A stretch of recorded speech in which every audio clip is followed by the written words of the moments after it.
Hi, everyone. We are going to go ahead and get started.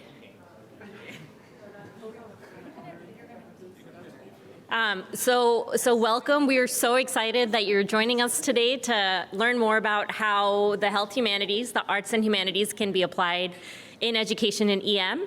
And we're really hopeful that this is going to be a super interactive and fun experience that kind of gives you exposure to a few different ways in which our group has used it.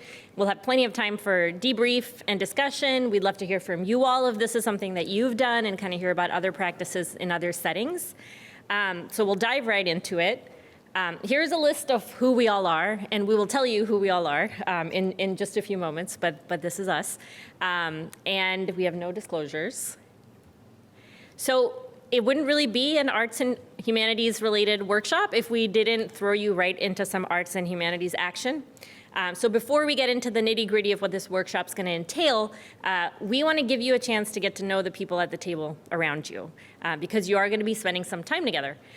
So we're going to ask you to do an exercise that's frequently used in museum-based education. We'll tell you more about it. But before we jump into it, we just want to iterate and reiterate that there's zero art, literature, acting, film, whatever expertise required in this room.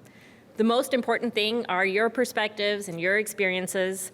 And even more importantly, there are no right or wrong answers, okay? This is a space to feel uncomfortable and to welcome that discomfort. So what I'm gonna ask you all to do is to go on something called a personal response tour. If we were in a museum together, we would do this together in a gallery, so we have created a virtual gallery instead. So I'd like to ask you to scan this QR code. It's gonna hopefully pull up a series of slides with images on them. And I just want you to take just maybe 3 minutes individually to choose a single work of art from those slides that kind of speaks to what brings you here today and what you hope to get out of this workshop. So think about why you're here today and what you'd like to get out of this workshop, and then select a single work of art that corresponds with that. Once you've selected your work of art, maybe just spend another few seconds noticing what additional observations come up. So we'll give folks about 3 minutes to do that, and then we'll regroup.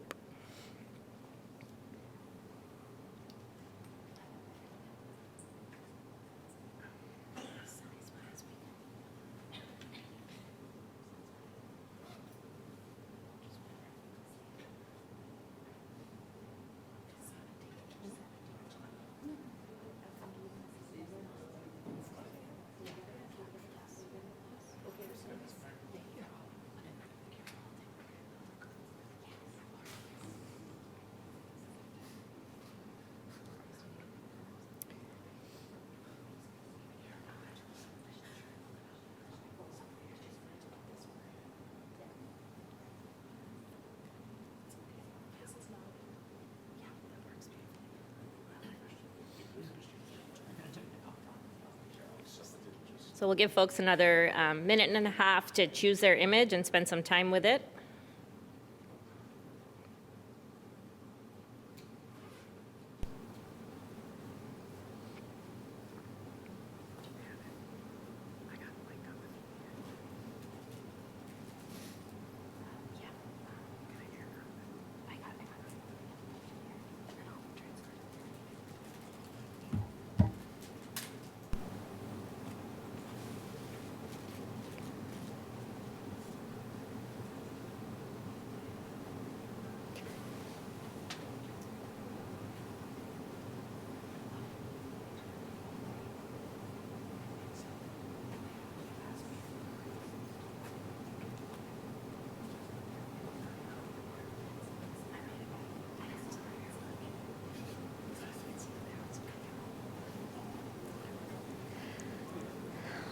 All right, and once you've chosen your image, I'd like to invite you to actually turn to the folks at the table next to you and just spend a couple moments introducing yourself using your image and letting them know why you chose it.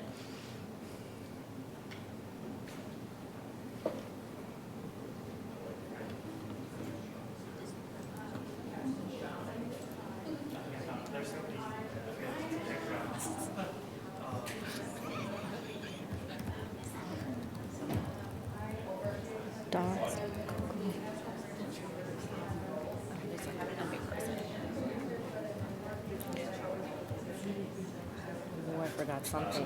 I know. 1M. 26. Mm-mm. That's them.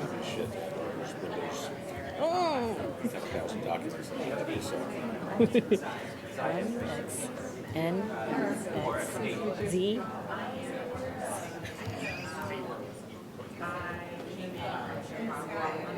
Do you want me to?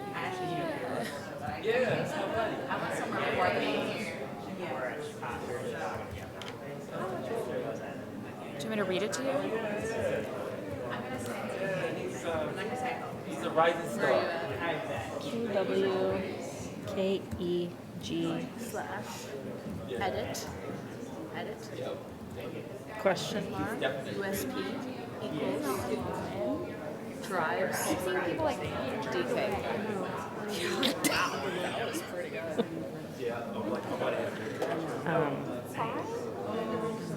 A couple times a year.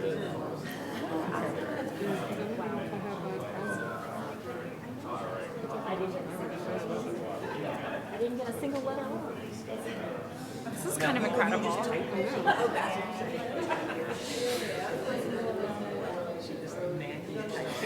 She asked me. Out the short URL. Are people calling? What number is the bird? I think they're like 5 Yeah, I thought of that now. 8. Yeah. There are 24 people in the room, I think. Yeah, that's focus.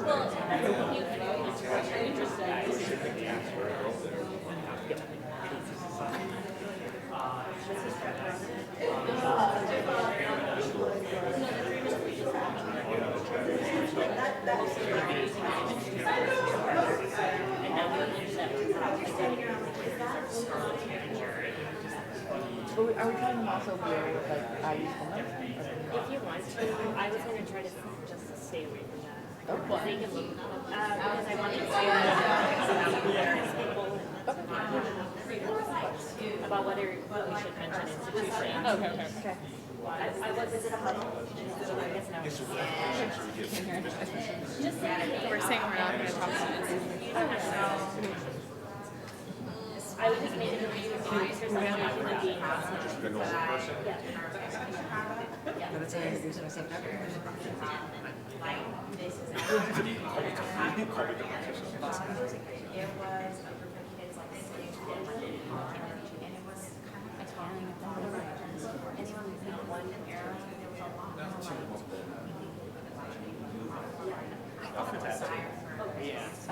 Who picks that up? You can pick more than one. Like, sorry, no, more than one person can pick the same. So we will go ahead and regroup. Hopefully you had a chance to share with your colleagues at the table which image you chose and why. And hopefully you had a chance to introduce yourselves to each other as human beings and not in our sort of boxes of professional roles, and hopefully you had a chance to share something a little bit more about yourself. So we can't ask you to do that without doing the same ourselves. So we're actually going to introduce ourselves briefly using the images we chose and sharing with you why we care so much about the health humanities in emergency medicine. So I chose this image. My name is Kamna Balhara, and I picked this image because it reminds me of going into work to some extent, where you kind of feel like there's big insurmountable load in front of you, but this person's just kind of calmly hanging out, you know, painting their picture. They've got their dogs by their side, and so it just made me think about how the humanities gives me and my residents a lens by which to distill sort of the big emotions and the big processes and the big issues that we see our patients encounter, that we encounter, and it's a lens by which to render it into something that we can digest, that we can process, and that sometimes can be beautiful, and we do it with a team. So for me, I think that's the promise of the arts and humanities, and I'm excited to be with you all here today so we can sort of form our own community of practice and team to advance this mission. Just come up when I...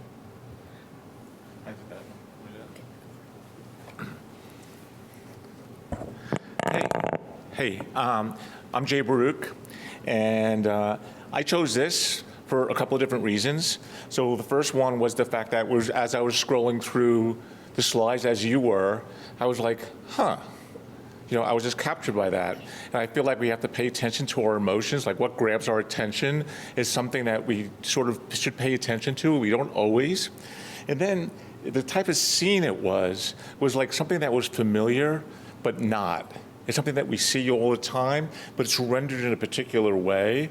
And I got into the humanities many years ago because of the fact that how it forces us to pay attention, how it causes, carefully done, it allows us to question norms and questions our perspectives. And how do we see things that we see all the time, but in an entirely new light?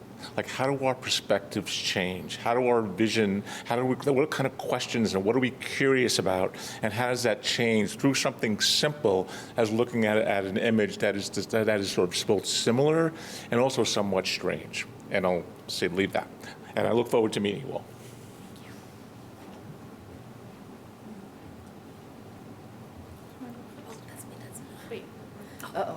There's two of us on sound. Thank you. No. Go for it. You go first. No. Hi, I'm Rachel Kowalski. I picked this landscape because I like all of the variety. I like all the different types of terrain and all the different colors that are here. And it makes me think a lot of the health humanities because we're interdisciplinary and we work across fields and we work across genres. So I liked that sort of heterogeneity of this picture. It's really lush, it's really verdant, it's really filled with potential, which is kind of another parallel to the health humanities, especially to creative writing, which is kind of my niche. And finally, I have a lot of questions when I look at this picture, particularly like where is this road going and what's happening in the foreground versus the background. Is that like a sea kind of in the middle or is it grass? And I really like questions. They can act as a portal into writing. So that one was my favorite.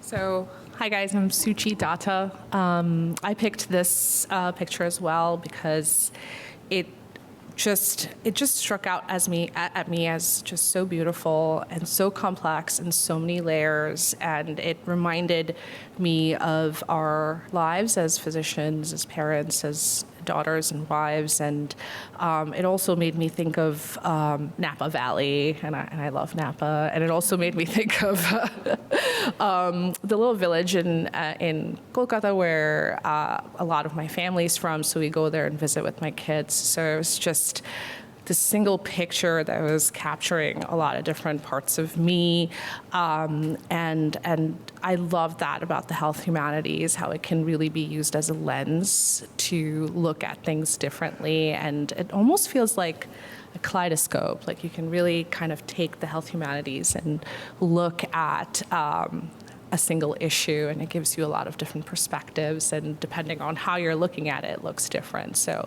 it really complements different perspectives. So that's why I picked this picture.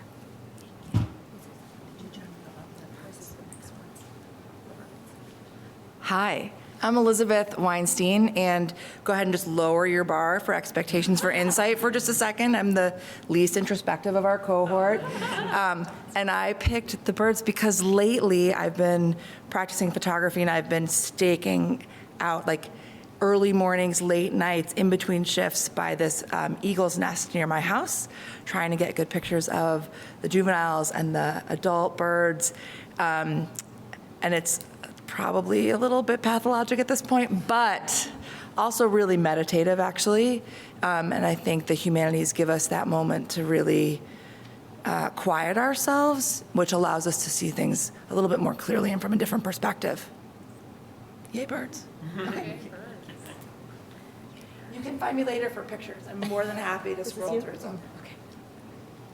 So hi, I'm Maura Davenport, and I chose this picture for a few reasons. I think the most important thing that struck me is that it really reminds me that it's very easy in the emergency department to forget that the patient has a family. And I think this picture really highlights that. You have multiple generations here, and I think it's really easy when we're working and we're running around like crazy to think like, oh, the lady in 17 with the chest pain, but she's somebody's mother, somebody's daughter. And I think that really struck me. And the other thing that really struck me about this is that for some reason, the way this room is set up reminded me of my grandparents' house. So I think it struck a nerve that way. But I think it just really focuses on the humanity of medicine. And it reminded me that these patients are people and we really need to focus on that and to incorporate that into our practice. So that's why I chose this one.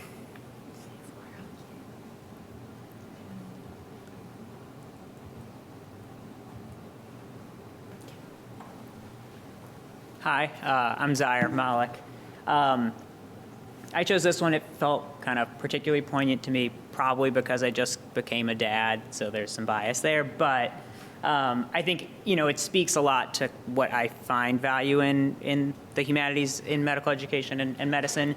I think especially for EM, I like reading EKGs as much as the next guy, but what I think we didn't get good training in, and what I think is really, really important and like kind of intrinsic to what we do is just bearing witness all the time. And I look at this man's face, and I just see so much like observation with such intention, and I think that reminds me of like what the goal of this whole exercise is. Like let's learn to observe better.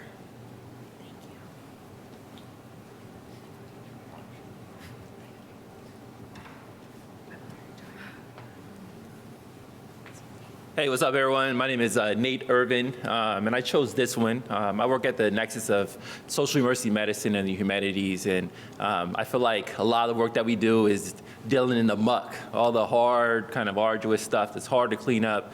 It's hard to sort of contain, hard to sort of wrap your minds around. But these little men in hazmat suits, they're prepared. They got their protective equipment on that really helps them to sort of navigate whatever the challenges are in front of them. And so I see the humanities as a tool for us to be able to help us navigate the trauma that we experience, all the kind of challenging scenarios that we deal with, how to process it. And so I really found a lot of value in that. And so that's why I chose this one.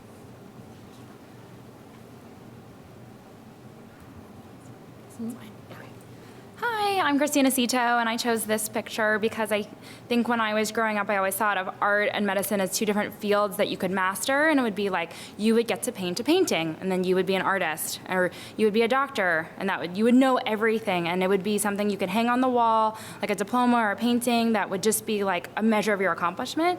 But I think as I've done more health humanities, I've realized that it's actually just one aspect of a lived experience, and that your painting, your degree, your education actually is in context of an entire world. And so this painting of peacocks, or I think they're peacocks, is also next to this bird that's just living its life. And I feel like that is our life in emergency medicine and in the arts is, we have this expertise or we have this education, and it's never finite. It never is in its own place, or it's never alone. It's always in the context of our lived experiences. And so even though I would love to leave everything at work or leave everything in its little box, we walk through the world and we always take these things with us.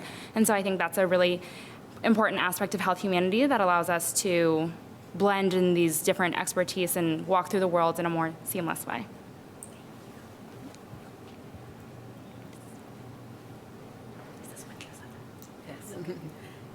Hi, my name is Aisata Masako Emeli. I chose this one because it's a black and white photo that is so full of joy, of life.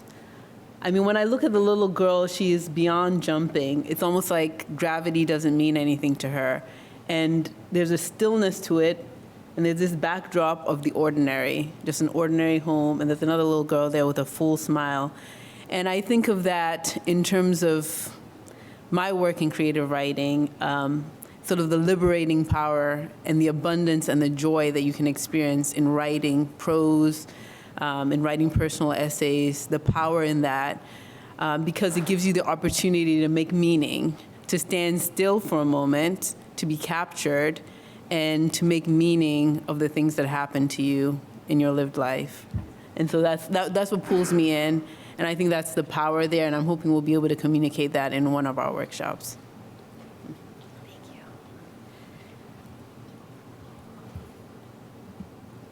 All right, so hopefully again, you all had a chance to get to know each other a little bit and a chance to get to know us as well. And hopefully this exercise in and of itself was sort of a demonstration of how the same visual stimulus can elicit such different responses or perhaps common responses between individuals, and how much faster we can deepen our connection or share about ourselves when it's through the lens of a work of art, which is very different from our usual SAEM intro of like, hi, I'm so-and-so, I work here, this is what I do. And so hopefully it gave us all sort of a glimpse into who we are as people, which I think at the end of the day is at the heart of why we do what we do. So down to the nitty-gritty of the workshop, we'll do a brief introduction about kind of the humanities and the evidence to support their use in education in emergency medicine. But then we'll get to the fun part, which is going through a series of mini workshops where you'll get to participate in specific arts and humanities pedagogy with workshops led by people who are like experts and amazing in their field. I think the fact that we have this many people up here from all across the country with varied interests in EM and varied interests in the arts and humanities, I think really speaks to the momentum of this movement. So we're really glad that you're here to share in it. So if you take away one thing from this workshop today, we really want you to believe that the humanities are integral to medical education, that it's not something that's like an add-on. It's something just as important as learning how to leverage ultrasound or talks, that it is something that's really at the heart of what makes us effective clinicians. But you don't have to, take our word for it. Other more important people agree. So just wanted to share with you the National Academies of Sciences, Engineering, and Medicine, as far back as 2018, actually put out a statement saying that we know enough to say that we should really be integrating the arts and humanities into higher medical education. Similarly, the World Health Organization chimed in as well in 2019, specifically voicing their support for the inclusion of the arts and humanities in the training of healthcare professionals. And the AAMC actually had this massive initiative where they had a lot of dedicated funding specifically to look at the use of the arts and humanities in medical education in North America. And they concluded that there is already enough evidence to use arts and humanities in medical education. But the thing that they said that I really want to point out to you all is that they said it's a not fully realized role. Like it hasn't met its potential. And I think this is where we in this space can really innovate something new in medical education. Back then, they had commissioned this big scoping review, and they ended up including over 700 records of arts and humanities interventions published in the literature in medical education. And we'll share all our references with you at the end as well, so you'll have access to all these resources.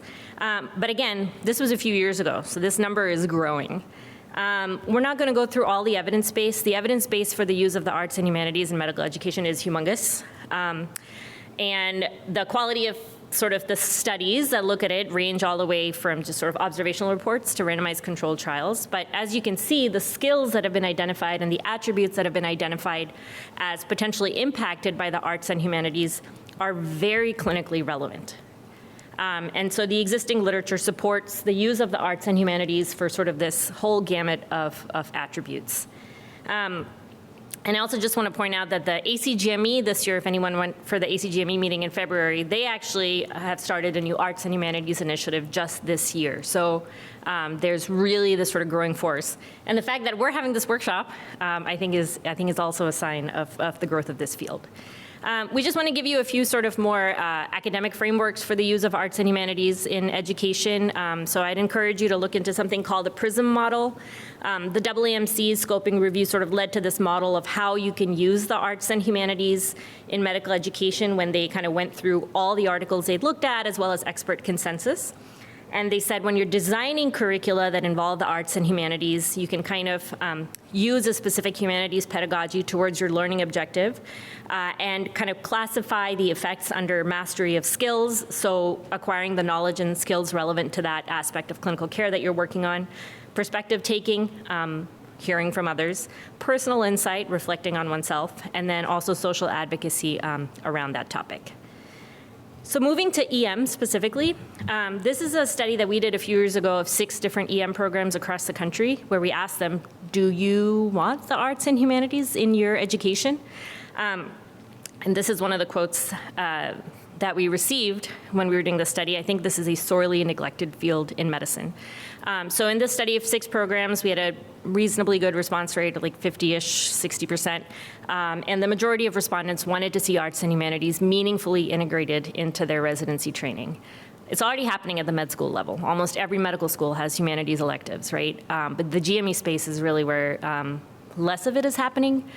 And some of the things that they pointed out, I think, aligned with many of the things that we shared about why we're here. But communicating with patients, understanding patients, perspectives on broader societal or cultural issues that impact health, and allowing us to feel like real humans. And in that way, they are critical. But beyond all this evidence and frameworks and sort of the more traditional frameworks of academic medicine and how that functions, I think between all of us, we really believe that there's deep personal and professional value in the arts and humanities. It's a way to think beyond the traditional paradigms of biomedicine and to re-access our humanity and reconnect with our patients in a meaningful way. These are flexible strategies. Regardless of if you work with residents in CME, with med students, with interprofessional colleagues, these are adaptable. Now more than ever, there's a need to be able to speak across differences, and the arts and humanities are a framework for doing that as well. They're a great way to partner with patients as true equals for coalition building. And then in an age of increasing distance, in an age of increasing reliance on technology, I think the arts and humanities are our way back to relational care and relating to each other. So I am not an expert in anything arts or humanities related. I'm not an artist. I'm not a writer. I mean, I write, but I'm not a writer. But at the end of the day, I think our message is not that each person needs to be some sort of incredible, prolific artist or writer or whatever the case may be. We want you to know that you can use tools from the arts and humanities to improve the care of patients, to improve your learners' experiences, to improve your own experiences in healthcare. Again, we'd encourage you to think of the arts and humanities as just another tool in your toolbox, whether it's education or clinical care. So we're not going to embark on a series of mini workshops. We'll just briefly tell you what each of the workshops is, and then we're just going to dive right in. So our first workshop is going to be on visual thinking strategies. We chose this because it is the most commonly used art museum-based educational framework in medical education.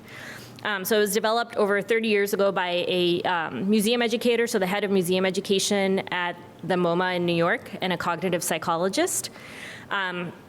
And it is a framework for a structured discussion of a work of art. It's a very open-ended framework and a very facilitated conversation.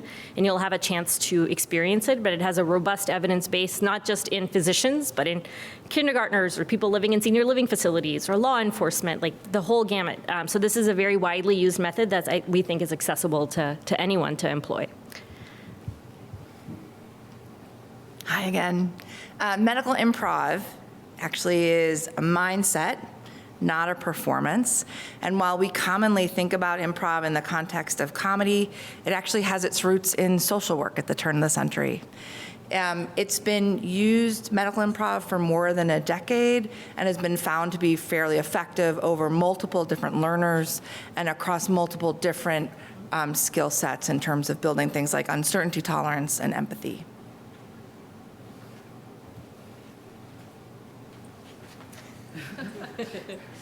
Narrative medicine is also pretty commonly implemented in the undergrad medical education setting, not so much in the GME setting.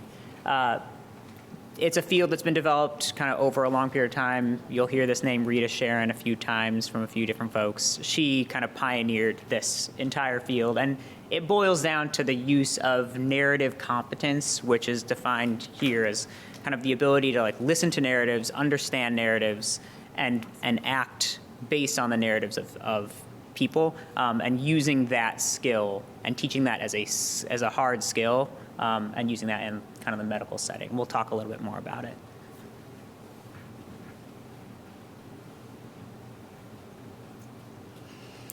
Hi again. So I'm introducing the creative writing group. I would argue that everyone here is a storyteller and a writer. Kamna, you are an artist. You are a writer. We represent our patients every day in the notes that we write, in the stories that we tell about them to other doctors during sign out or when we're endorsing them to other parts of the hospital. And when we leave work, we retell stories to our friends and our loved ones and in our own minds probably over and over. So we're always constructing narratives that make meaning out of our clinical encounters. And we do that in this very specific environment that we live in as emergency medicine physicians that's full of uncertainty and complexity, and where there's a naturally built-in high stakes, which if you've ever sat in a writer's workshop, you know that stakes for your character are a big part of moving the tension. There's stakes in every room we walk into. So when we use creative writing in medical education, we invite clinicians to reflect on their experience, moving beyond just recounting events to finding insight, to uncovering emotion around that event, and finding the significance in our lived clinical experiences. So in our group, we're going to use structured writing exercises and get right to the page and write with you so that we can make meaning, we can reflect together, and talk about how our writing informs our professional identity. All right, so we're going to launch right into the workshops. This is like the presentation of 10,000 QR codes, so here's another QR code. We also want you to not only experience these for yourself, kind of see the power of it for yourself, but also be able to align it maybe in your teaching. We chose ACGME just because, you know, it's a series of milestones and frameworks that's easily accessible. So if you want to follow along, we'll make some references to these just to show how these approaches can tangibly be operationalized toward sort of common learning objectives in emergency medicine. And with that, I will turn it over to the medical improv team. Can you guys hear me if I stand out here? I'm terrible behind a podium. Can you hear me in back? Okay, I've never been accused of being a soft talker, so hopefully this will work.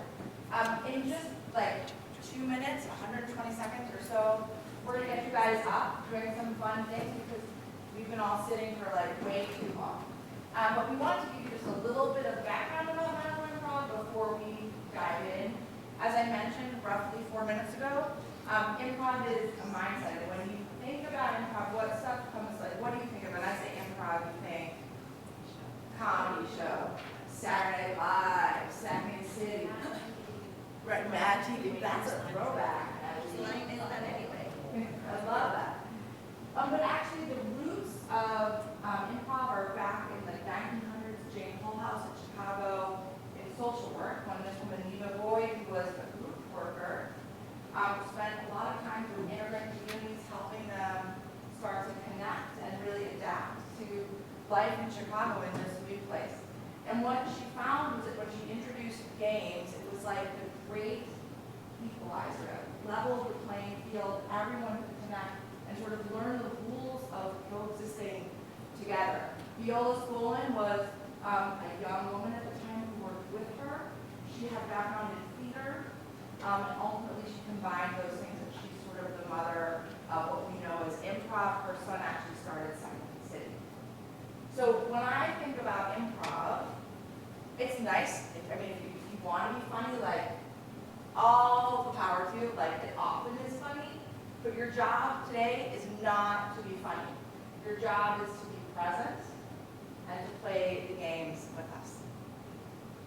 So one of the things that we like about improv is that when we are practicing emergency medicine, a lot of it is very lived in. It's in our bodies, right? We get sweaty if we're uncertain. Our heart is pounding when we are in a high-stakes situation. We maybe have difficulty communicating across different specialties, with patients, with consultants, and all of that is a very lived experience. And improv is a wonderful way to actually try on those experiences, live in our bodies, feel how it feels. It's low stakes, it's fun, it's not threatening, it's sometimes very funny. So that's what we want to bring to you all today, is some games that can help you practice some of those scenarios without actually having it be like or that. Not surprisingly, all of improv is far as applied improv is in the debrief, much like simulation. So this will make a lot more sense in just a little while. You can make some a lot more sense in reverse. So before we tie it back to how do we do things like select improv games, think about skills or perspectives we want to help our learners build, we're going to let you experience it, and then we'll do all of that together. Sound okay? Okay, so as promised, improv is not hard. I'm not going to make you do anything super challenging today, and to prove that, the first thing we're going to have you do is count to 3, which hopefully everyone feels pretty confident in their ability to count. Anybody want to try it for me just to 3? Somebody give me a 1, 2, 3. 1, 2, 3. Well done. That's amazing. Okay, that wouldn't be fun if I just had you all like count to 3.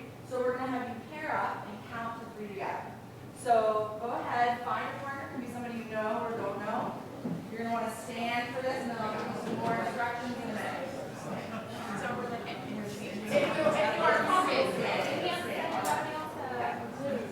And if you don't have a partner, raise your hand high so our process can be okay, we're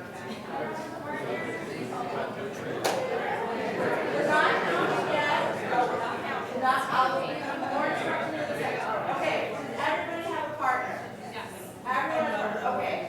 In just a minute, I'm going to have you and your partner count to 3 together, like this. 1, 2, 3. 1, 2, 3. 1, 2, 3. Oh. Okay. And you're going to I'm going to give you a little time. You're just going to keep going. Your goal, how you win the game, is to keep the pattern going. So you just keep counting at a reasonable tempo. That's not what it is, but at a reasonable tempo. So maybe not the sloth from Okay, here's a little word of warning. You are going to mess this up. Okay, at some point, one of you is going to forget what number you're on, or you're going to say the wrong number, you're going to say the same number, or you're going to pause for a way too long period of time. That also counts as messing up. Totally fine. We 100% expect it. When that happens, you are going to turn to your partner, and both of you together will, with quite extravagance, bow and say ta-da. So it'll look like this. Ta-da! And then you will start counting again. Any questions? Got them out. Okay. Go ahead and start.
So maybe that was too easy, is what I'm hearing, because there was not enough challenge.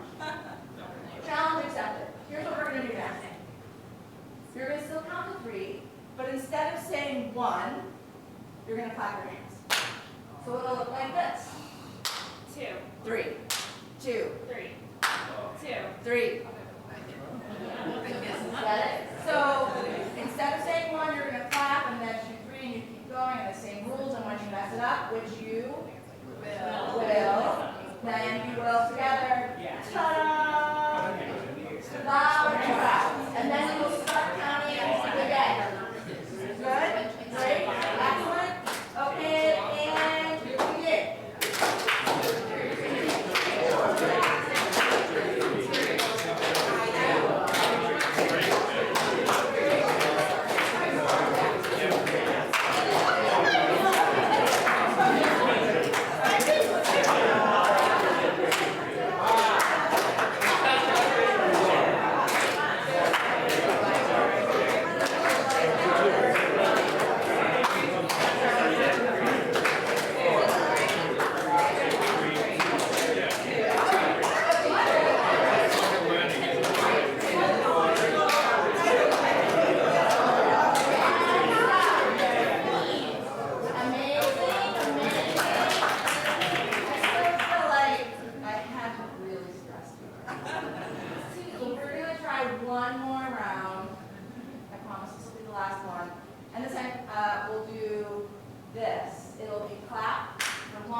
else have that feeling where they have to like, they're kind of, and how did you focus with your partner? What did you do?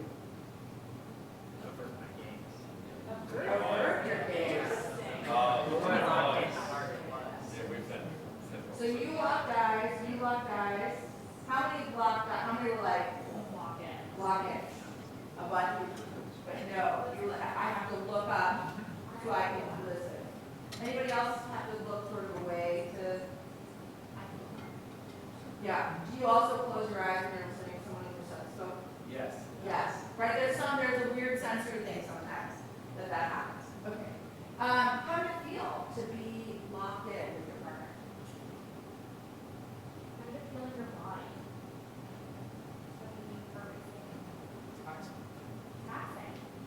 Taxing. Just that it's cognitively demanding. You're fixing one thing. Yeah, you have to be really like present and intentional in that moment. How often are you that locked in on it? And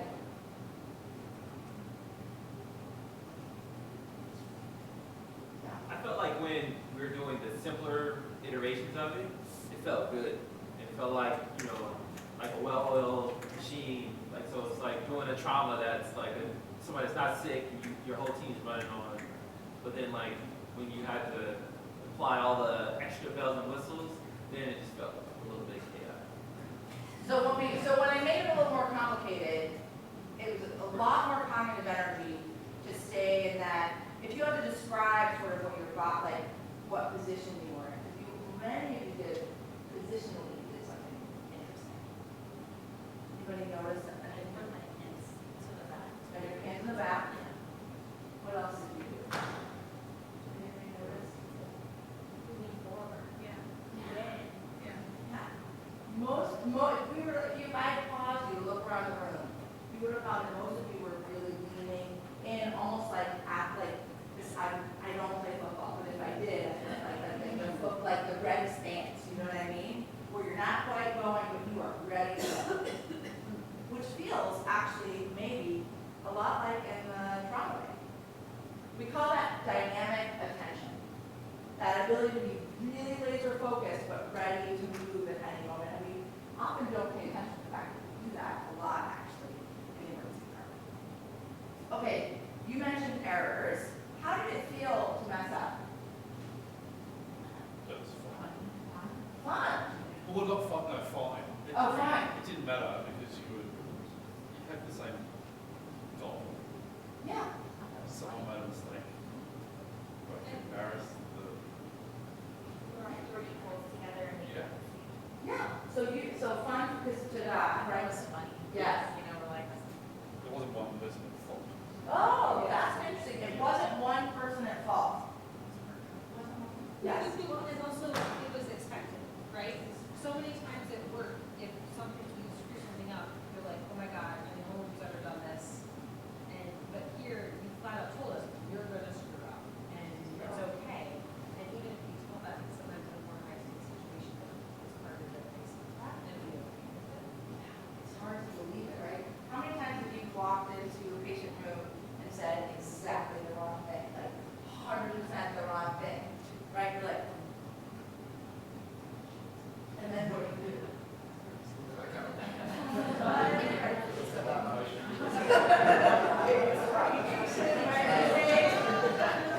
And that's right. It would be nice if they read the memo.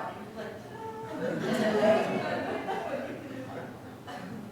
right, and even that, potentially that's a lower stakes error when we think about all of the things that can happen in the emergency department. I just want to say that the first exercise that we were actually getting it almost perfect felt so good because we heard so many ta-das and we were not messing it up, that it felt actually pretty good. So you had a moment of like, she's never going to mess up that. Yeah. And there was somebody coming back here. Yeah, I was just going to reiterate to you, like, I feel like having a protocol for what to do when that mistake happened and how to move forward made it feel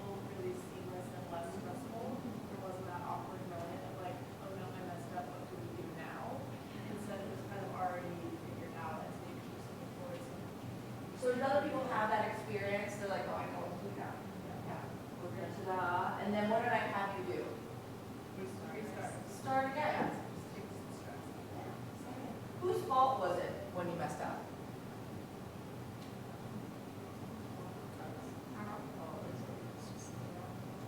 This is when I know I'm not working with my residents, because they're always like, it was totally Todd's fault. Right? Like, Did it really matter?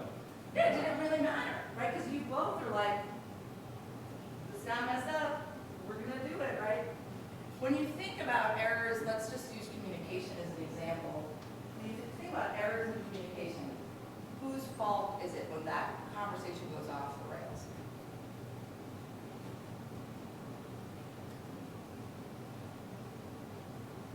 It's everyone's fault. Yeah, I mean, occasionally it's totally me. If I'm honest, occasionally it's totally me. But most often, when we have these conversations that are like, you're like, someone's gonna have to do that soon. There's a little bit of everybody. What does the ta-da do? It's like a reset. Yeah. Yeah. So how might that happen when you walk into a room and close in their own thing? Assuming that the ta-da is not.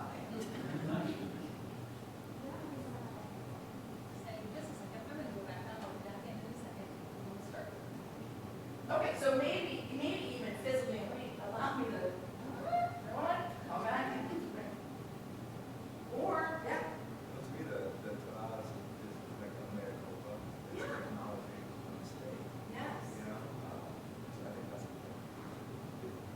in whatever form that takes. Yeah. So the ta-da is about acknowledging that something's gone wrong.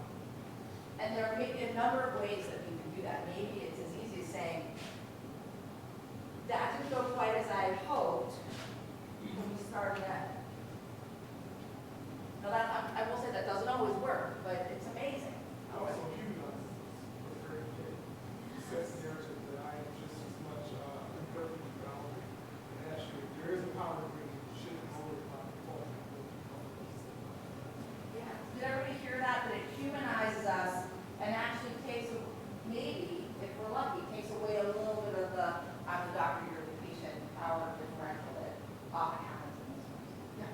I wanted to say that, I don't know if it's grabbing the words, but the ta-da was kind of like acknowledging and being okay with it. It's completely opposite of when you say something bad, somebody says like, ooh, or something like that. That is like, that, like the ta-da was like, okay, and the oh, it was like, what did I just do? Yeah. Something, it was just like completely opposite. The ta-da is maybe grace. Yeah, is that the right sentiment? No. Okay, so why do this activity? Why do it? Why bother?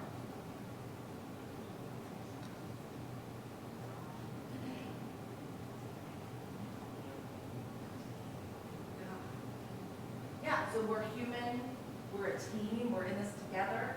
Mistakes are gonna happen. Yeah. Also,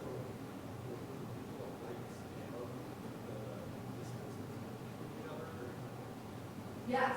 Yeah. So as far as strategically thinking about exercises and games, is that what you mean, or you mean? I think for a group dynamic, Yes. everybody's made a mistake before each other. So, Yeah, it's an epic icebreaker, right? It's fun.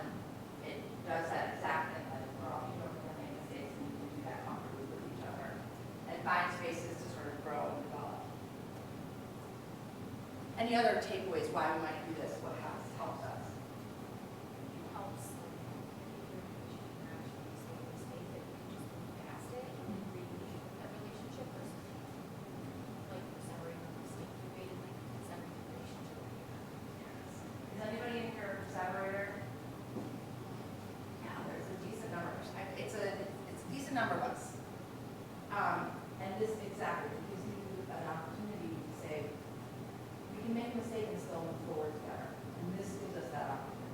Because mistakes are going to happen, right? We live in a field which is highly uncertain. You're making decisions all the time. You're not going to get them all right. You're having conversations all the time. You're not going to say the right thing every time. But if you have a strategy in place of like that happens, I can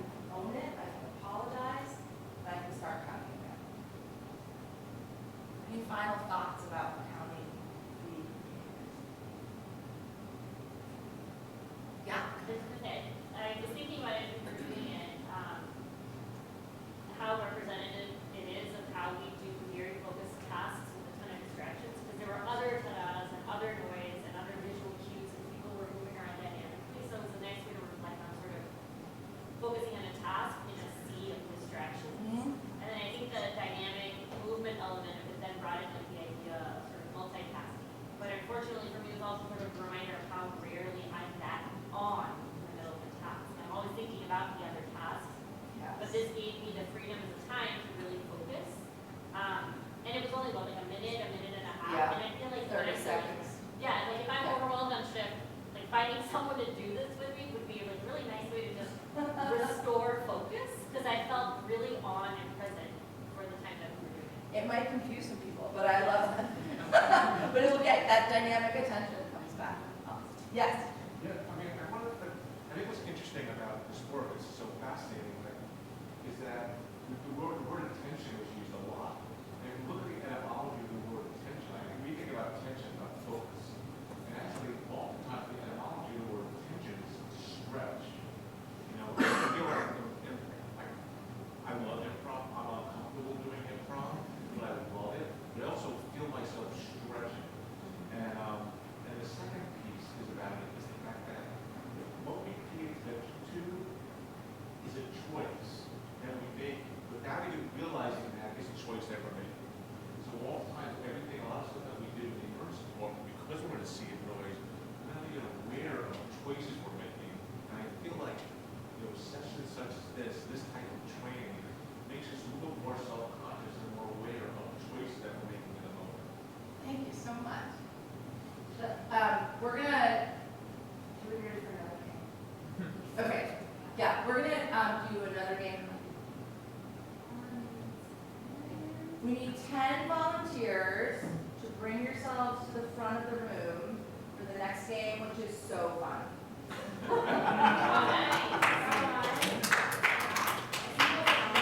Excellent, excellent. You're just gonna put a little line right there. Because it's so Yeah, it's fun not to a everything. We all respect it. And you don't have to do anything. You guys will learn this.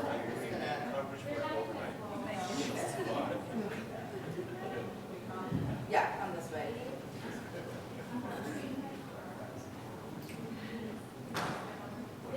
Yeah, come on. Good. Okay, yeah, so line up. Oh, yes. This feels like not what we're trying to teach, but I like that it happened. We can talk about it. Okay, so this is going to be what we call a one-word story. Okay, so we have an amazing storyteller here, but they have 8 heads, and they can only speak one word at a time. So this amazing storyteller that you have in front of you is just a really interesting storyteller. They're going to tell you a really cool story. It's going to have a moral at the end, but they can only, each head can only say one word at a time. So we're going to start with, what's your name? Les. We're going to start with Les, and we're going to go all the way down to, what's your name? Kushbu. Kushbu. So we're going to go from Les to Kushbu, and the story will go this way and it'll loop around. And we'll know that the story is over because the last sentence will be that the moral of the story is, and they'll let us know what the moral of the story is, okay? Does anyone have like a setting or maybe like a swamp? Okay, so the story starts in a swamp, okay? Is it You want a character? any like main character? Anyone have like a character idea? How about zombie? A zombie. Zombie in a swamp. Zombie in a swamp. Okay, so she's going to hear a great story about a zombie in a swamp, and we'll get to know the moral of the story. All right, so start us off. Everyone will say one word at a time, and then we'll know that it's the end of your story when the last sentence is the moral of the story is whatever. Okay, go for it. One. Alligator. Whoa. The. One. From.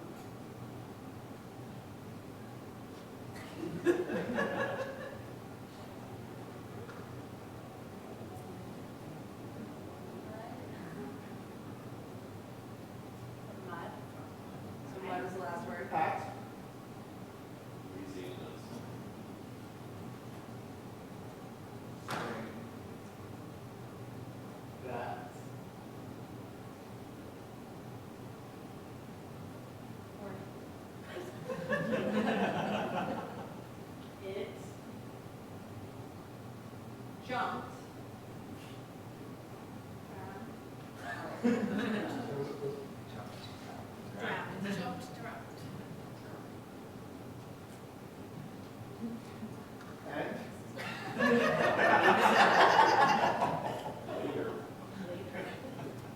Now, a Pearl. Inside. A. Bunch of leaves. One part. Bunch of leaves. Bunch. Yeah, bunch. of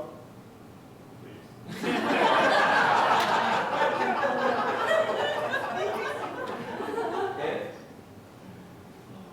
Then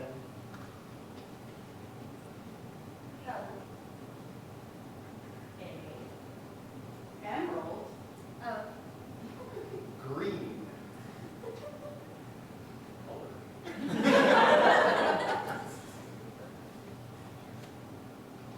And the Zombie. Was. Desperate. For. food.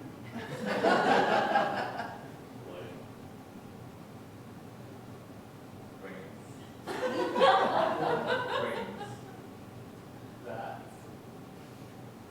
Tasted. Yummy. So.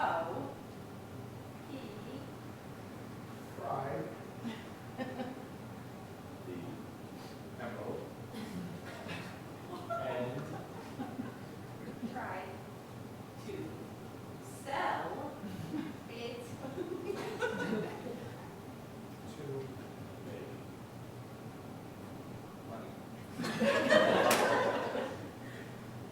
I'm going to pause you for just a second. You guys, brilliant. It's a story I'll retell to my godchildren for years to come. This is hard, right? This is a little bit hard. So I'm going to give you a couple of parameters. And so one reminder, don't worry if the word you're saying is the right word. Right? So remember, just learn that we can get that wrong. We can get that wrong here as well. So free yourself to be like zombie brains and cornflakes, like that's fine together, whatever you want. Second, we do a little bit with our stories care about grammar. So, right, because if you're listening to a story, it's got to make a little bit of sense. So think about like what would be a natural way for this to go. And if it helps, I can help with your punctuation and remind when you have reached the end of the sentence. Would that be helpful? I might just say period or question mark, depending on where we are. Then you can start again. And then remember, we want a moral at the end, so we know that it's in a story. So at some point, if you're feeling like, probably we know what's going on, he's got to make some money, the moral of the story is zombies gotta get cash. Right? Like, sound good? Yeah. Do we want a new, should we do a new setting? New setting. Hospital. Hospital.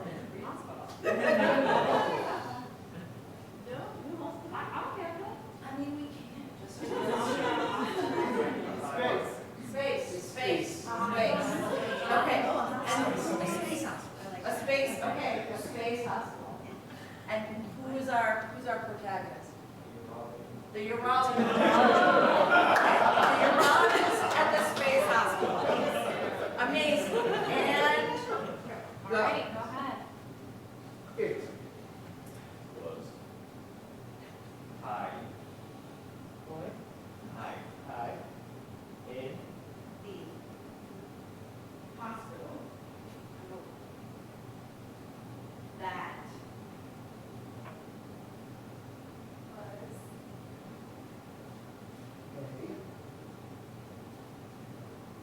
Urologists. Period. Okay. the urologist was on call for urinary Period. sometimes he fell into felt a lot of Sometimes he fell into a lot of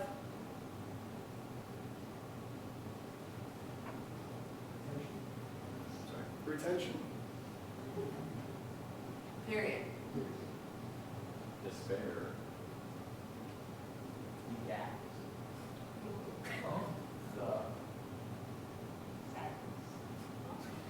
Because he wanted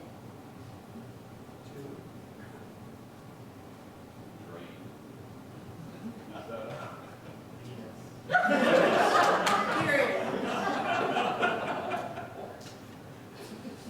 he always left after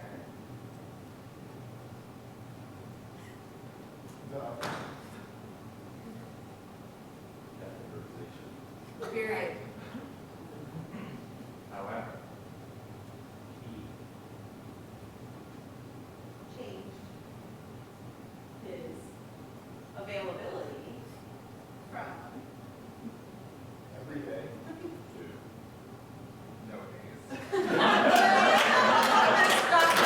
I feel like, no, we didn't get the moral. yeah. We get it. Okay, awesome. Round of applause. Have a seat. So either from our storyteller or from our audience, how did that feel? Uncomfortable? Okay. Not for the audience. Not for the audience. How did it feel maybe from the storyteller to tell that story?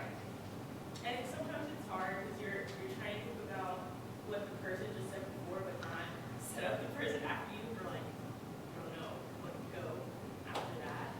Okay. So kind of thinking about so many things at once to where you're like, you just throw in Yeah. a filler word. I like what you said, you can only think about like what just came before you, right? I feel like a lot of times in emergency medicine, we just have what we have. And we don't really know what's gonna happen next. But we have what we have, we have the information that we have, we're just trying to like keep it going, right? Keep the light going, keep the conversation going, like we don't know what we know. That's very difficult. So this idea of like uncertainty. Did anyone else feel, yeah?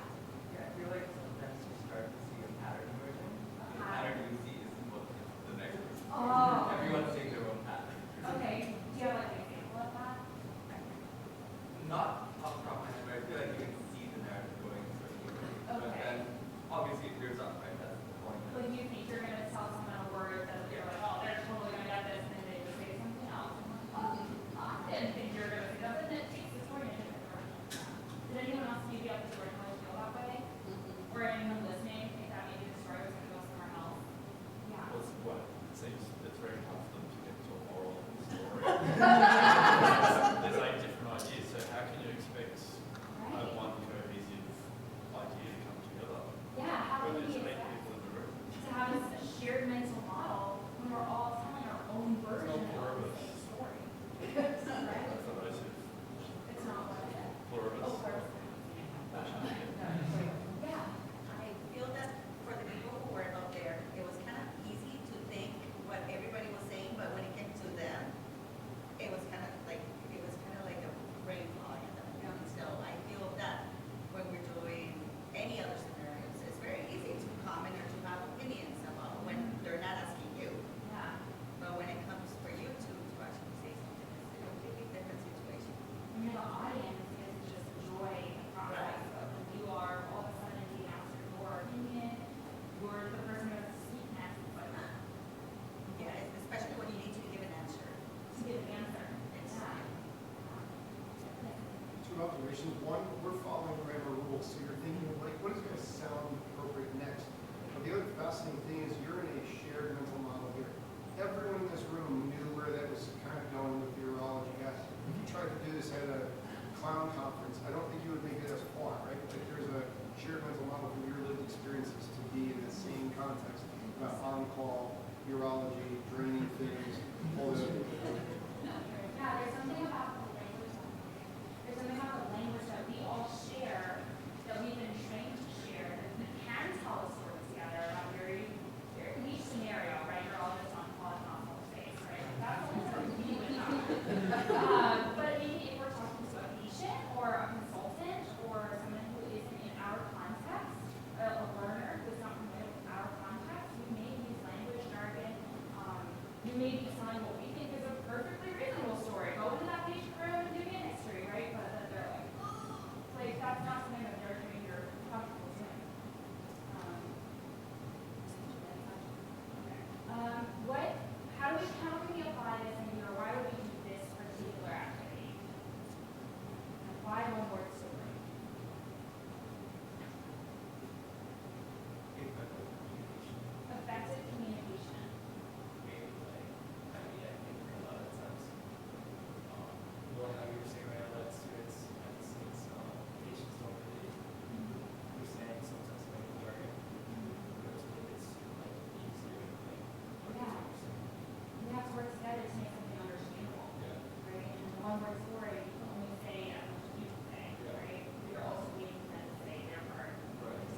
and I were talking about this, we were like, well, we could talk about features of communication, or we could talk about teamwork, or we could talk about dealing with uncertainty or making errors, like all of those things. And you may have noticed that with both of those games, we actually could have used those games to do any of those. So all of those things. And in fact, sometimes you might pick, like we're going to do a whole session on uncertainty tolerance. And during the debrief, you end up talking a lot more about teamwork. And that's okay. Follow where the debrief goes, and invariably, there's really great insight and learning. But it matches, in our opinion, really well with so many of the facets of the PRISM model, and also with our ACGME milestones, and with what we're trying to teach our medical students as well. It works really well with interprofessional teams. So to the same note that you mentioned, sort of that, it sort of levels the playing field. It is amazing when you get a bunch of nurses and respiratory therapists and attending physicians and residents in a room doing improv games, because suddenly all of those power differences go away and a lot of insight. We're going to stop there because we want to pass it on, but we're happy to talk more and answer questions later afterwards. Thank you. Thank you guys for We'll transition on to our next workshop, and then we'll take a 10-minute break. If that works for folks. Obviously, we need to go break. We're going to have no time, but we will have a lot of time for 10-minute break after this next workshop.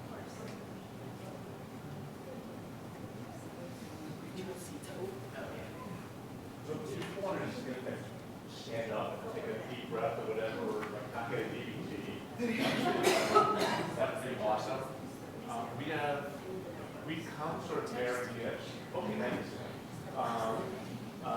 We're actually gonna hand out notebooks for you. With this next session, we'd love for you. There's a reason behind our methods. And the common thing you're gonna see in this workshop is for all of us, how do we level the ball? Like, how do we just show up and arrive and do your thing? And I've discovered, I've written a couple of books of short fiction, I have a nonfiction book, a bunch of other stuff, and I struggle with writing, okay? And I struggle with the blank page so hard. And the computer screen is so light, and it's so beautiful, and you don't want to mess up. So notebooks, I have, I write in a notebook. All my ideas are in a notebook. Notebooks accomplish a couple of things. One is, it's made to be messy, right? You just sit there and write. You're not really writing. You're just sort of making marks on a page. Two, it lacks something which is incredibly important, which it doesn't have the delete key, right? But oftentimes we're so focused on being smart or being intelligent that we then delete and we go, that's not good. And what you're going to find if you just start writing, a week or two later, you go, God, that was like a lousy session of writing. But if you look at something, you go, God, that was interesting. That was a good word. These ideas, see connection here. So keep everything. Just keep everything. And the last thing is that there's neuroscience that shows that our brains actually work differently when we're typing versus when we're writing. We activate visual centers, verbal centers. So there's something about moving the hand across the page. Moving into this physical act that actually gets us thinking in different ways. So that's the premise for why we want you to get messy. Okay, great. Yes. So if you want to follow along with us or take these slides home with you, access the QR code, and then you'll have our slide deck. And you can actually use it to build your own creative writing sessions back at your shop. Okay, so let me pull up. Wait, are they here, Kamna? Sorry. I'm back to the personal response tour. Oh, okay, great. All right. So we're literally just going to talk for 5 minutes or less because I want to make sure that we have plenty of time to write together. So let's see. No, it's up there now. Thank you, thank you, thank you. Okay. Why write? It's an amazing question. so there's like a couple of really great why write essays that I've read in like various writers' workshops over the years. Reginald Shepard wrote a why I write essay, and he says a lot of amazing things there, but he says, I have an intense desire to rescue these things that have touched me and place them somewhere for safekeeping. And as we kind of sat in our group of three for the writers in the mini workshop and talked about like, okay, what is it really as ER doctors that pulls us to the page?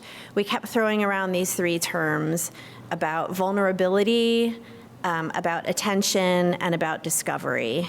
And we'll elaborate as we go. This slide we're not going through in detail, but I want you to have it. This is the academic part of Society for Academic Emergency Medicine. Like, we're educators, and we write things, and we write grants and proposals and curricula. And so I want you to have this so that you can pitch your curricula or why you want to go to a writer's workshop or teach one to the people who are the gatekeepers at your shop, or maybe you are the gatekeeper, which would be great. So if you're using the med-ed framework, you want to reference PRISM. And the best connection that we have from PRISM to creative writing, although creative writing supports all four of the functions of arts and humanities in med ed. You can especially emphasize the personal reflection piece of things.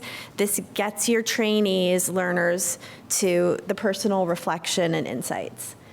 If you're coming from an emergency medicine framework, you run the humanities track inside of your emergency department or something like that. You can reference the ACGME milestones. There are 6 specific categories within the milestones, and you should have a QR code that links to the milestones. But you can say that creative writing especially supports skills in patient care, in practice-based learning and improvement, in professionalism, and in interpersonal and communication skills. And I literally put like exactly which number milestones to reference. So there's your proposal. And then if you're coming at it from a health humanities angle, you can always use Rita Sharon's textbook, which is kind of the landmark textbook that we all use in the health humanities and narrative medicine. Chapters 9 and 10 are written by Nellie Herman, who's the creative writing scholar inside of narrative medicine, and her chapters specifically talk about creative writing. And Nellie Herman says, okay, here's why we write in medicine. We write to externalize what's inside of us. We write to develop best practices in managing painful stories. And we write to establish a safe place to question the way things are taught and the way that the system encourages us to practice. So we have many reasons to write. Oh, okay. So what format does your writing take? There's probably people in the room who have dabbled in poetry, in prose, in essay writing. I think the 3 of us have all done a little bit of each. It doesn't matter is the answer. Use whatever genre feels right to you, no matter what you're doing. It's meaning making. And what do you do when you're in writer's workshop or you're facilitating a small group that's doing writing? So again, Rita Sharon and Nellie Herman have sort of a guide for responding to others' writing that you can use when you run these sessions. And you have all these slides attached to a QR code, so I'm not going to go through them. But essentially, you can observe and just let the person know, hey, I totally see what you're talking about. I hear that thing that you wrote. I can imagine the sensory aspects of those things on the page. You can look at their perspective. You can look at the form. You can look at the speaker whose voice tells the story. You can comment on the mood. So there's lots of ways that you can observe what the others around you are writing and let them know that you're seeing and hearing it. Finally, when we write together, I know we already looked at the community guidelines for our workshop as a whole. These are the ones that I use, and we probably each have different guidelines. But essentially, let your group know that you want to maintain respect in the community of your workshop, listening to each other's ideas and experiences. You want to approach each other's writing with curiosity. Keep everything confidential. You never know what will come out in writer's workshop. And that everybody in the room belongs, and you want to create that sense of belonging in your room. Okay, so as promised, kept it to 5 minutes or less, but you have these slides. If you ever need to put together a writer's workshop or get one funded, you know where to find the basic theory. So let's write.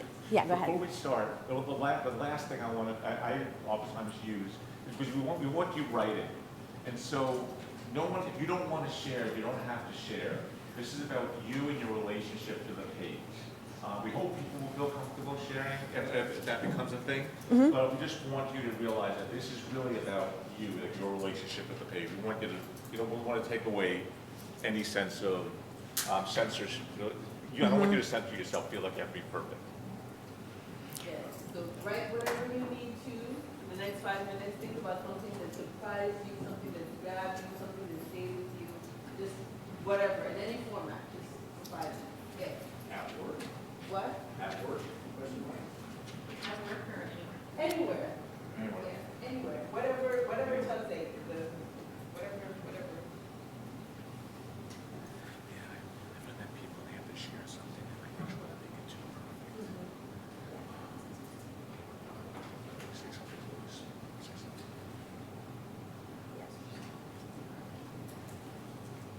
Should be timing.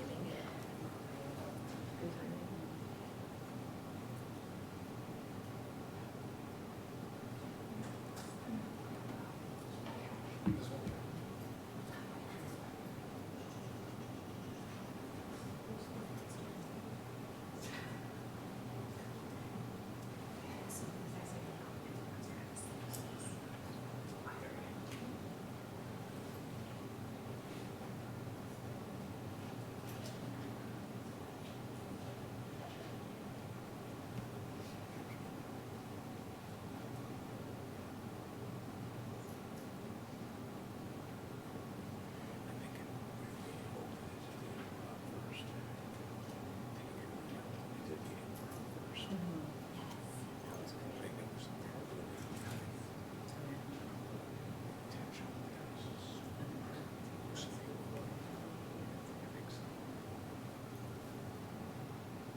30 seconds.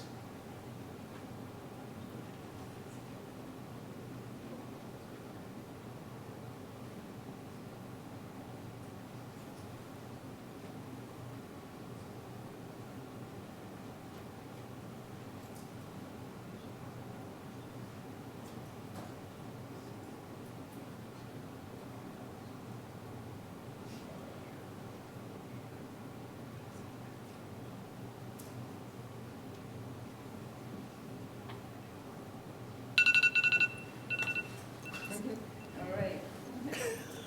There you have it. There we have it. So we just wanted to take a little bit of time to talk about, from you guys, how this process felt like. So brainstorming, putting thoughts on paper. What did it feel like to that? Yeah. Like I thought it would come up with nothing.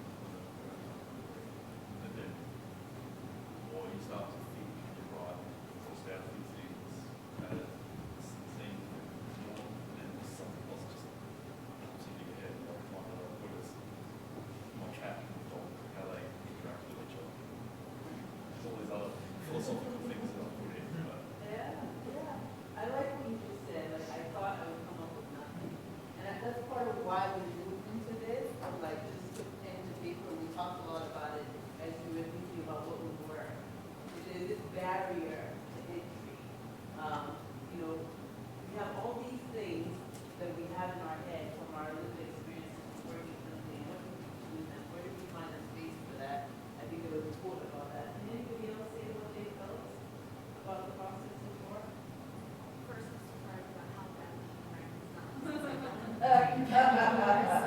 that was really, but I feel like my personally just like thinks a lot because something that I was going through my head at all times. To like write them to like focus on one thing and actually like, feel that out and think it out and like you can read it back and reflect on it. Whereas when I like put you on that one versus just having 10 things circling around all the time. So it helped you feel present Yeah. and pay attention. I found that as I was writing, once I didn't think I was going to have a whole lot of ideas, and I wrote a lot. And as I was still writing it, I thought the second, and as I was writing the second, I thought the third, and the fourth. It was a lot easier. Can I ask how many people felt like when we first said it, they thought they didn't have a lot to write, and then they ended up having a lot to write? You're about to say something. I was going to say, it also really made me kind of very clear about what surprise means to me. And how I initially, I was kind of one way when I was writing the first few things. And then I kind of think a little bit about like, you know, what other ways can I have like been surprised, like what has surprised me in my life. So maybe with that kind of more about how different, very different things can still have that element.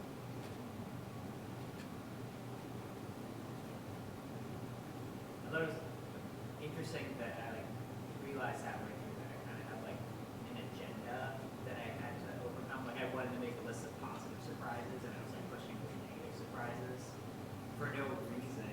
No one's gonna see this, but it was just interesting. Like I had something in my head fighting myself.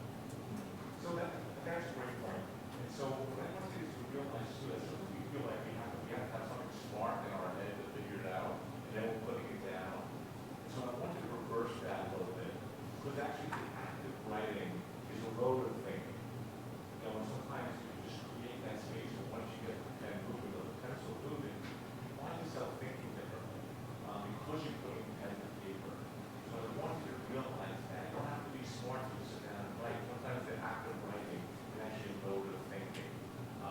And it's kind of that act of discovery, like finding out, oh, I think I was going this direction. Is part of the reason why this is so valuable and so fascinating. Yeah, I think similar to Zaire, like I initially, there's a lot of like negative things in my head because I probably watched too much news. And so a lot of this stuff I was like writing that, and then I wrote something that was like more positive, and like my whole like energy shifted. And then like the things that came after that were like things I think are beautiful about like the world or things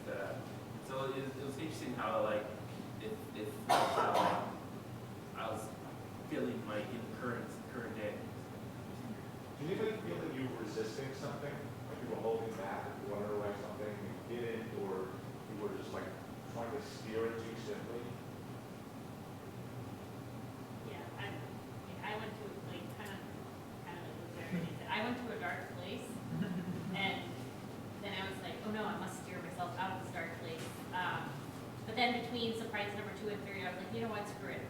I will embrace it, and it actually helped me deal with something that was on my mind. But yes, I very much felt an urge to be like, don't go there, don't go there. Well, it's interesting when the gentleman in the back said, he said it helped him think about what surprise actually means. And we purposely try to keep it open-ended so that you could put pen to paper and go to the dark places and the happy places, wherever your journey took you, because that's what you have to do, right? Just let it out, and then we'll move on to what the next step will be after that. Sure. I liked how restrained this was. Like, I feel like when you talk about creative writing, like, that's this huge thing that's very intimidating. Like, should be somehow producing a novel or a long essay or a treatise or something. Whereas this is such a, like, finite, like, I was like, oh, I can do this. You can totally do this. That's such a great point. I love that. Write first. You can figure out what it is later. Is this a poem? Is this an op-ed? Am I writing a grant application? Like, you'll figure that out later. Just get your thoughts onto the page first. And, I want you to think about it. Stephen King, talk about like 2 phases of writing. And he's kind of from a publication perspective. It's like one is like you're writing with the door closed. It's beginning. Okay, then there's a part where you sort of feel comfortable showing people that they write with the door open. But I don't want you to think about the intentionality first. It's really writing is creative. It's a creative space. It's a form of agency. And we're dealing with so much stuff in emergency medicine that's beyond our control. We control the time we make showing up and putting pen to paper or giving your typing. So it's a form of agency. And don't let the other products hinder or impact what you decide to put down. And think about things at a sentence level, just like people lower the bar. It should be just writing sentences, that's all you're doing. It's amazing where that's going to lead you to. Okay, so we'll move to the next writing prompt. Pick one item from your list and write more about it. And we'll do that for 5 minutes. I'll start my clock now. So hopefully you please.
ask if anybody feels comfortable, perhaps standing up and moving boards, or you feel like you need to give us a mic, share what you write about.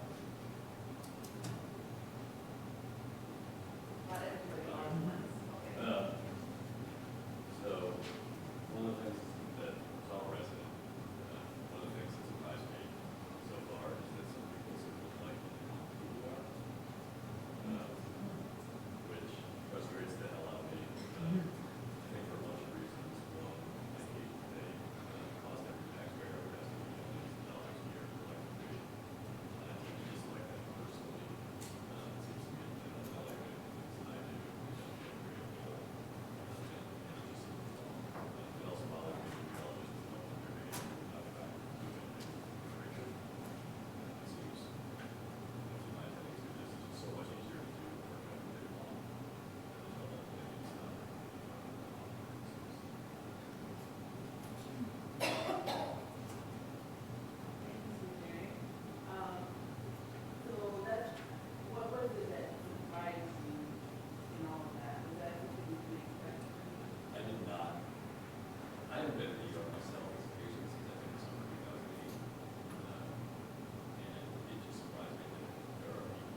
So try like moving around inside the landscape of what you just wrote. See what else is in here. Like walk around in that room. Make different choices with the order of things on the page. And just see how it sounds to you. And I'll just close with Reginald Shepard since he opens with him. In that same essay, he says, I want to surprise myself. When you say, when I write, I kind of don't know what's going to come out on the page. But I'm really curious to know what it will be. So, take a look in there. Go ahead. So you showed you the 5-minute thing, somewhat intentional, because one of the questions you always get, like, how do you do this? Like, how do you form a writing practice in our crazy busy lives? Try 5 minutes. Lower it, make 5 minutes to do so. Like set 5 minutes on your phone, and just keep the pen moving. It should be, I can't believe I put in that work on 10 3 I'm going to write in 5 minutes. And also your brain to go, like, look out the window and see a bird. What's that bird doing? And it reminds you that you're off. And next thing you know, like, you get 5 minutes around, you can do another 5 minutes. So it's a muscle, and we all have 5 minutes. So just like it's amazing, see how much work you can get done. 5 minutes a day, at the end of the week, you'll have something that's occurred to you, and you build a practice. Thank you.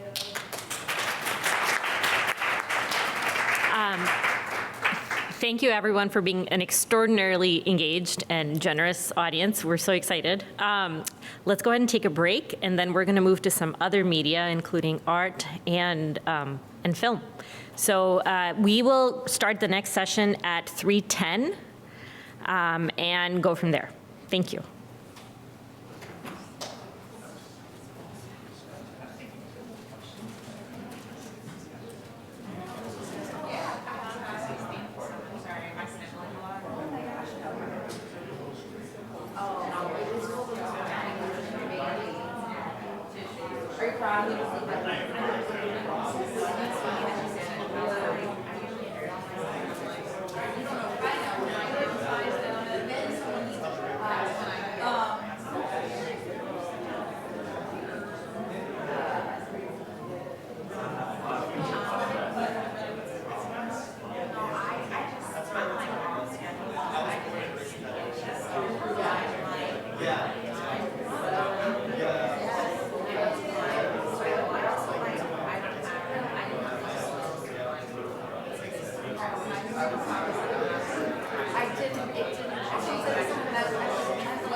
I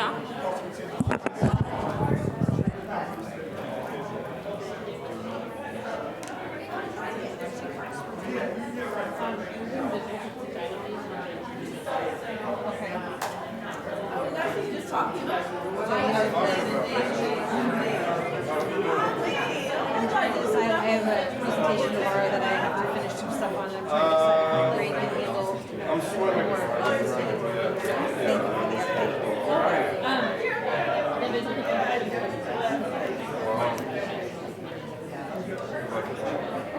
That's wow. That's so.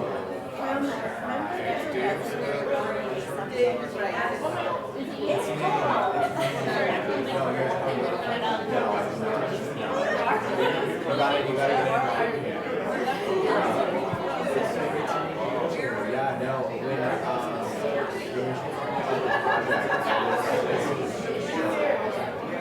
so it was really cool to like be part of it.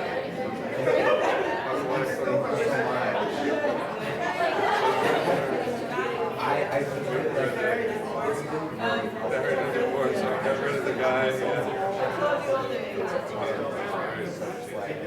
I've been struggling with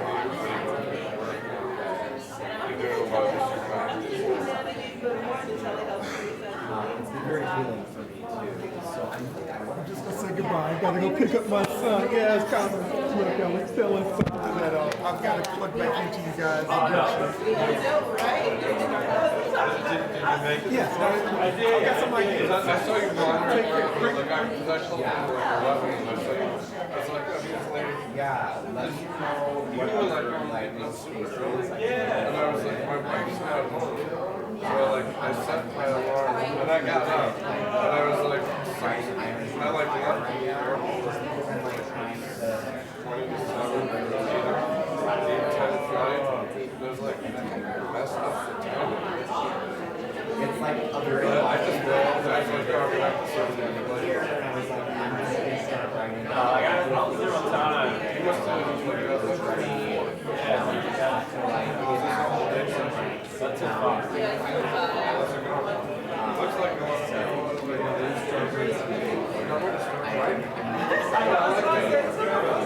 Do you write? I listen to a lot of music. My brothers are both like very artistic.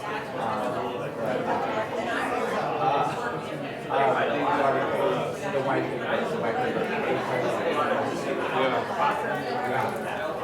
mean, honestly, I would love to know your opinion. There's clearly a lot of why I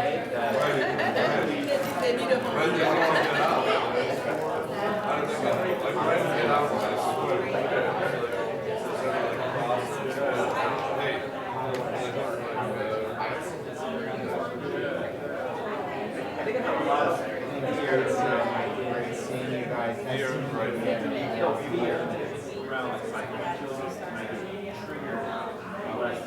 Fear of something happening.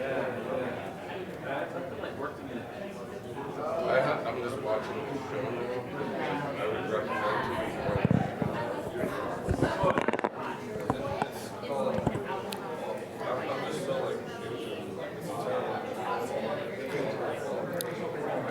Folks, we're going to go ahead and get started in just the next minute or so.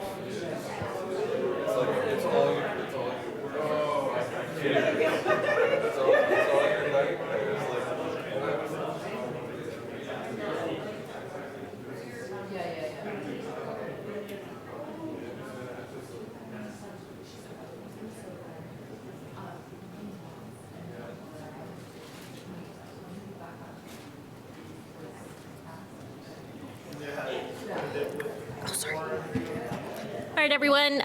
We are going to go ahead and get started with the next part of this workshop, which is our next little mini workshop, which is visual thinking strategies, and Nate and I are going to be leading that. So again, we're going to imagine that we're not here, that we're in a museum, and kind of changing venues, and we are going to get to engage in a visual thinking strategies conversation.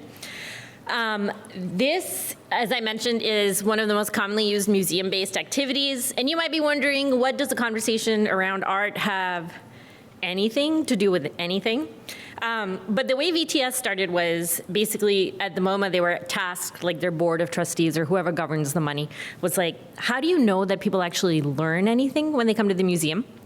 And what they found was that the vast majority of people would maybe look at the painting or work of art for like 29 seconds. Then they would spend the rest of the time reading the plaque. They'd get their answers, and they would move right on. And they wanted to find out how to get people to actually engage with the work of art and engage with it on sort of a relational level or hear from others about it. And that's how they derived this method. And they actually initially did all these like developmental studies with kids and identified the different stages of aesthetic development, which we'll talk about in a bit. But primarily, it all comes down to critical thinking, observation, reasoning, being willing to revise your perspectives. And that's where a lot of the evidence for VTS lies. So we're just going to jump right into it. It's a facilitated conversation where I like open it up, I talk to one person, and then open it back up. So if you don't mind, I'll just ask people to raise their hands, and then we'll go from there. We are a big-ish group, so we may not get to hear from everyone, but please rest assured that being here and actively listening and being a part of this is just as important, and then we'll have a chance to debrief as well. So just reiterating our community practices, super important, 0 art expertise required. Please feel very free to venture your thoughts, your perspectives, no right or wrong answers, and we may not actually have any answers at all, and that's fine. So I'm gonna start by asking you to silently look at an image for about 30 seconds, and then I will open up the conversation, and we'll go from there. So this is the image we'll be looking at. So I'd invite you to just spend a couple moments in silent looking. If you're in the back and you want to come forward or move around the room, please feel free to do so.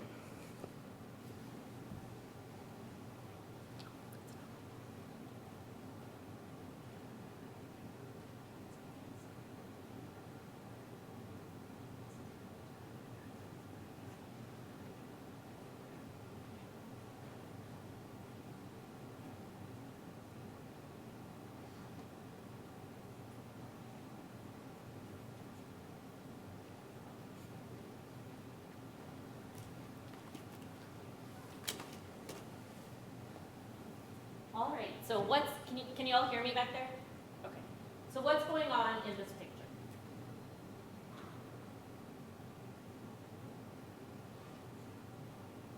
Is that a hand? Sure. Thank you. It reminds me I need to service my car. No, I think it's interesting. Is the people or the cars are the patients in this scenario? Thank you. So you're starting us off by noticing, well, first of all, your car needs servicing. Mine too. But you find yourself curious or questioning about what is the relationship or what is this image saying about people and cars. And you mentioned patience. What do you see that makes you say that they're patients? I think the expression on the gentleman sitting on the car, is it a matter of sort of despair, or is he the one sitting on the edge of the bed? And the car is just a place for them. Because then the other one is living in the car. Okay, so I'm hearing you notice sort of the different positioning in relation to the cars and the fact that there's multiple cars and multiple people. And you notice something by the expression of this individual who's sitting on the car. Is it a bed? Is it a car? But something about his expression and the fact that this person is in the car makes you think that they might be patients. Did I get that right? Thank you. What more can we find? What I kind of observed was like how everyone is in their own world and how they come from like a different place in their life, I guess. Thank you. So you're kind of drawing your attention to the fact that you feel like everyone is sort of absorbed in their own universe and maybe coming to this moment from different stories or perspectives. What do you see that makes you say that they're absorbed or in their own worlds? Just like looking at the first two people up front, they're deep into thought, thinking about something and kind of not aware of like other stuff that's going around, I guess. So it sounds like sort of something about the expression is very pensive and sort of self-focused, and you also mentioned maybe a lack of awareness of what is happening around them. Thank you. What more can we find? Honestly, the production line, all the cars in this production line,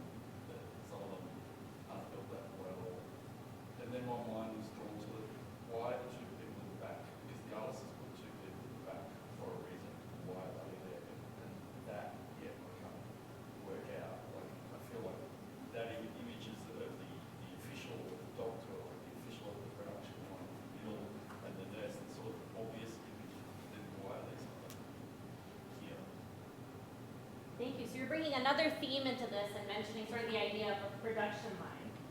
And then you're pointing out a few other figures that we haven't necessarily talked about yet. You pointed out that there's two figures in the back that are sort of, you're wondering why they're there.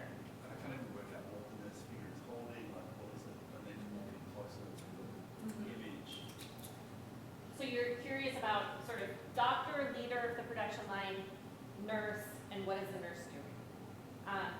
So for you, that's sort of how these figures are presenting. I was thinking there's like regardless of put things in there. Yeah.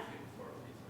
Yeah. So it's and we'll all have different interpretation regardless of what their meaning or what interpretation, but why. Yeah. So you're noticing a lot of sort of curiosity about the intent. Well, what do you think that makes you say that this is a doctor and that's a nurse?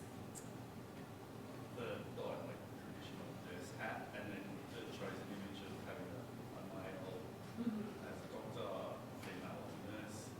That's our stereotypical brain still. Sure. So for you, it's sort of the outfits and the hat that figure that you're calling a nurse is wearing, but also you're drawing your attention He's to sort of, standing very sort of officious. The nurse is leaning forward. so both sort of stereotypes of gender, but also stereotypes of how the body is projected in those different roles and how men and assertiveness associated with the physician, and perhaps I'm hearing you say women or sort of this more submissive posture that's more. And the hand is almost reaching out.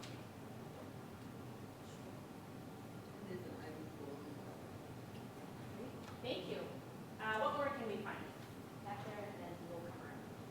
I think on the one hand, I observe that idea of patient as machine in the car. But on the other hand, like the patients aren't dressed in hospital gowns, what it looks like. They have their other clothes, or so is this a reflection of their life outside of the hospital? So are they living in cars? Is that the reason they're in the hospital? Like, it seems like there's this blending of two contexts. Okay, so you're kind of building on what Les had mentioned about them potentially being patients. But you're also questioning why they're not in the garb that you would expect someone to be in the hospital. Like we had heard over here that these folks appear to be wearing medical-ish uniforms, but these folks are not. And that makes you think of the world outside the hospital and maybe what context they live in, and also finding yourself wondering if they're literally living out of their cars and what that might say about their outside context. Did I get that right? Thank you. What more can we find? First thing I noticed actually was that the person in the front has his back hair and his shirt looks suppressed and like, and then there's a contrast with wearing back pants. And I actually noticed that before I noticed the cars in the picture. I was just like, why is his hair slicked back and gelled if he's in a hospital bed? So I don't know, I feel like there's something very more incongruent about that to me than the cars. Like my eye was drawn to that first.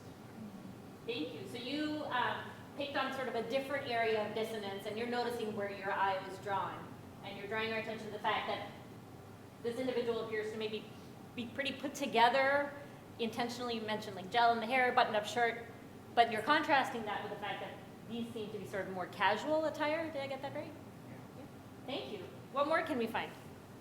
Two things, that there's a, we as a physician or a caretaker contemplating and build a car, and then there's a nurse on the other side, or some of them, it's maybe like a nurse is taking care of our own also in that aspect. But the final big thing to me is the pronouncement of the back. That car is kind of a sheet, is a finality, a pronouncement when they've lost someone or lost the machine in this picture. So you're drawing our eye to the background here, and again, noticing some of the figures in this middle ground, but in the background, there's a sense of an ending or finality, and you mentioned the sheet that's covering the car and a pronouncement. What do you see that makes you say pronouncement? There's no therapies, there's no IV pole, there's nothing. There's just someone in a suit, potentially an undertaker, funeral. Okay, so I'm hearing you say sort of the absence of treatment the absence of something going on, a process, something being administered, and then the fact that the person standing there is wearing what looks like a suit, and in your view, maybe funeral home, undertaker, et cetera? Thank you. What more can we find? Start with you, and then you. Go ahead. So to me, it looks like each person is represented by the car. It looks like the state the car is in is a reflection of their like internal being. Like he looks like he's like done. Like he's like you said, halfway dressed up, halfway not. Like he's half in, half out. He's not wearing anything else. And then the car has like a covering. And then the next set, it's like the car is matching like an internal representation of where they are and that's what they do. Thank you. So you're offering maybe an alternative explanation of the relationship between the people and the cars, and wondering if the cars are actually sort of this metaphor for how they're doing. And you're drawing your eye not just to the way the person is dressed, but also sort of this idea of, I'm done. Okay, so something in the posture kind of gives that sense of giving up, perhaps? Well, maybe for him. For But for the others, you know, the car's a little different. You know, the one that's wearing the white coat, the hood is still on. It looks a little still, but like the car still looks like better. Like they each. That's how I saw it. Yeah. So I'm hearing you say the cars are in like different levels of disrepair. So they may say something different about each person. Thank you. What more can we find? So the first thing that I looked was that to me it seemed like they were the same people, but represented like in two different stages. So even though they're dressed differently, especially for the first two, their face do seem quite similar to me, and kind of the same happens to the second one. It also brought my attention that like I had not seen the sheet out of the last part, but the fact that the physician is in front of it and not giving attention to it, that was like, does that mean that that person there, like there's no longer anything to do, or are they hiding? Because I thought the two people who are like at the back are just kind of like hiding or going somewhere. And I don't know, I thought the nurse's face is kind of like impersonal, and so is the physician's. It's like it feels like everybody is like something similar to in their own little world where they're not interacting, they're just, and it didn't seem like, especially the caregivers don't seem much like giving care. So I'm hearing you bring up something about the similarities in the faces, especially these two faces here, but you're wondering whether it's all the same person or they all have the same facial features. And then you're drawing your attention back to the sort of what we're calling the doctor and nurse figures, and wondering if there's something deliberate about that positioning with their back to the car that we were referring to as having been pronounced, that there's nothing more to be done, or are they hiding something?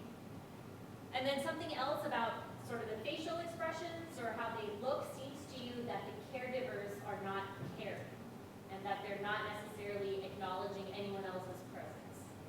What do you see that makes you say that? Just because they're not, I mean, if this is a snapshot, like this picture in a moment, and it could be that she could be walking, but also you don't see her acknowledging the presence of anybody else, nor does the physician seem to be, they just seem like to be looking at like different parts, just like the first patient, which I think is the same person but two different, and the second one, like the only person who seems to be looking at other person is the second and the right, who is kind of looking at the nurse like going away. But other than that, everybody's just looking somewhere else, not to each other. Thank you. So it sounds like you're noticing that there's a lack of gaze directed towards any other human being, except for this one person who you feel like is looking at the nurse's back, but the nurse is not looking back at them. Thank you. What more can we find? Because I had the same observation that I felt like, for sure, to me they're children, but the boys in the front was maybe the same boy.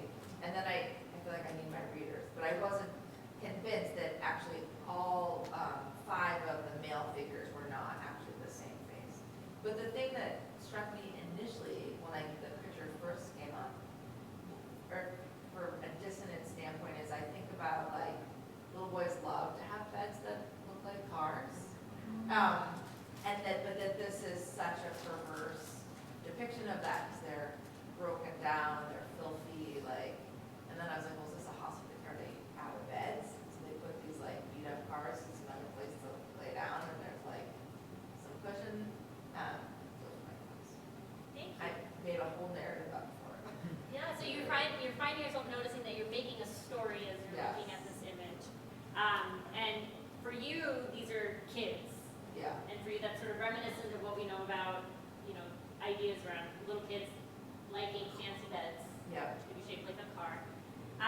the setting of this context, you're wondering, is there a lack of resources that led them to be using these decrepit vehicles? And you mentioned the idea of almost a perversion of that sort of childhood novelty in this form. What do you see that makes you say that they're children? To some degree, maybe their posture and their size, they just seem, I don't know, still not fully formed. So something about the proportion and the way they're carrying Yeah, themselves? yeah, seems childlike? it's probably proportion, actually, now that thank you for that language. You said size, I was just following up. Great, thank you. What more can we find? Christina. I think it's really interesting that so many people saw these figures as patients, because I actually was thinking, I just went to get my car service, and they kept saying like, oh, the doctor will be right with you, and I thought that was such a funny way for them to talk about the mechanic, and so I kind of assumed that this was like more of an educational setting, and that each of these figures was working on their own vehicle. And so it made me think, we're talking a lot about medical education today, and it made me wonder, like, I also thought all these figures were maybe the same person. Like, is this a journey through medical education? You know, we get taught like the mechanics of the human body and like how to do certain procedures and how to tune things. Like I often say like in the ER, like, oh, we'll tune you up, you know, like stuff like that. And so it made me wonder if this person in the white coat is looking back on their life of like medical education, like you sleep at the hospital, you know, like you sometimes are uncomfortable, you have to learn how to take care of these things that maybe you didn't know how to take care of before you went to school and through your training. And I didn't know if all of these maybe figures were mechanics and like learning how to take care of their own vehicle, like in the way that we learn to take care of patients, and that it's like the journey of it. I don't know if that makes sense. So I'm hearing you say you're building on some recent experiences with your own carving service, but also the context that we're in, talking about medical education, how that's making you think that there's something about education here. And you're bringing up some of the word plays between getting a car service and taking care of a patient, but how we sometimes interchangeably use some of those metaphors. But you're offering a potential explanation for why everybody looks the same. Maybe it's the same person at different stages of their journey as they're learning to care for patients, and this person's looking back at the process. Or you're thinking they're learning to take care of the cars, and the cars are not a manifestation of them, but something that they're working on. Yeah, like this is the project, is like learning to care and fix up a car. It's the same project as like learning to care and fix up a patient. Like it's not us, but it's, I like that somebody says like metaphor for the person, because I never thought about it, but like in a way we see ourselves in our patients. So, you know, we're taking care of ourselves the same way we take care of our patients. Like, I don't know, this guy sleeping in his car, it just reminds me of the call room and like sleeping in the hospital. And so it makes me think like, is this doctor's journey of learning to take care of a car, and is that car on the back that's like pretty much put together? Like, is that like his more final product? Maybe it's at the end of residency, maybe it's not like a fully put together car now. I don't know. Thank you. So overlap between self-care, care for others, but also again this idea of momentum maybe towards the finished product to some extent. What more can we find? Rachel and then Jay. It also feels like a commentary on how difficult it can be to see the whole picture. So there's so many things that are obscured in this picture. It feels like frustrating to look at. Like the nurse's right arm is behind her body, and the doctor actually. So I'm identifying these people as the nurse and the doctor, but I don't really know. So we'll put a pin in that for a minute. The gentleman in the back of the long white coat has like two hands behind his back.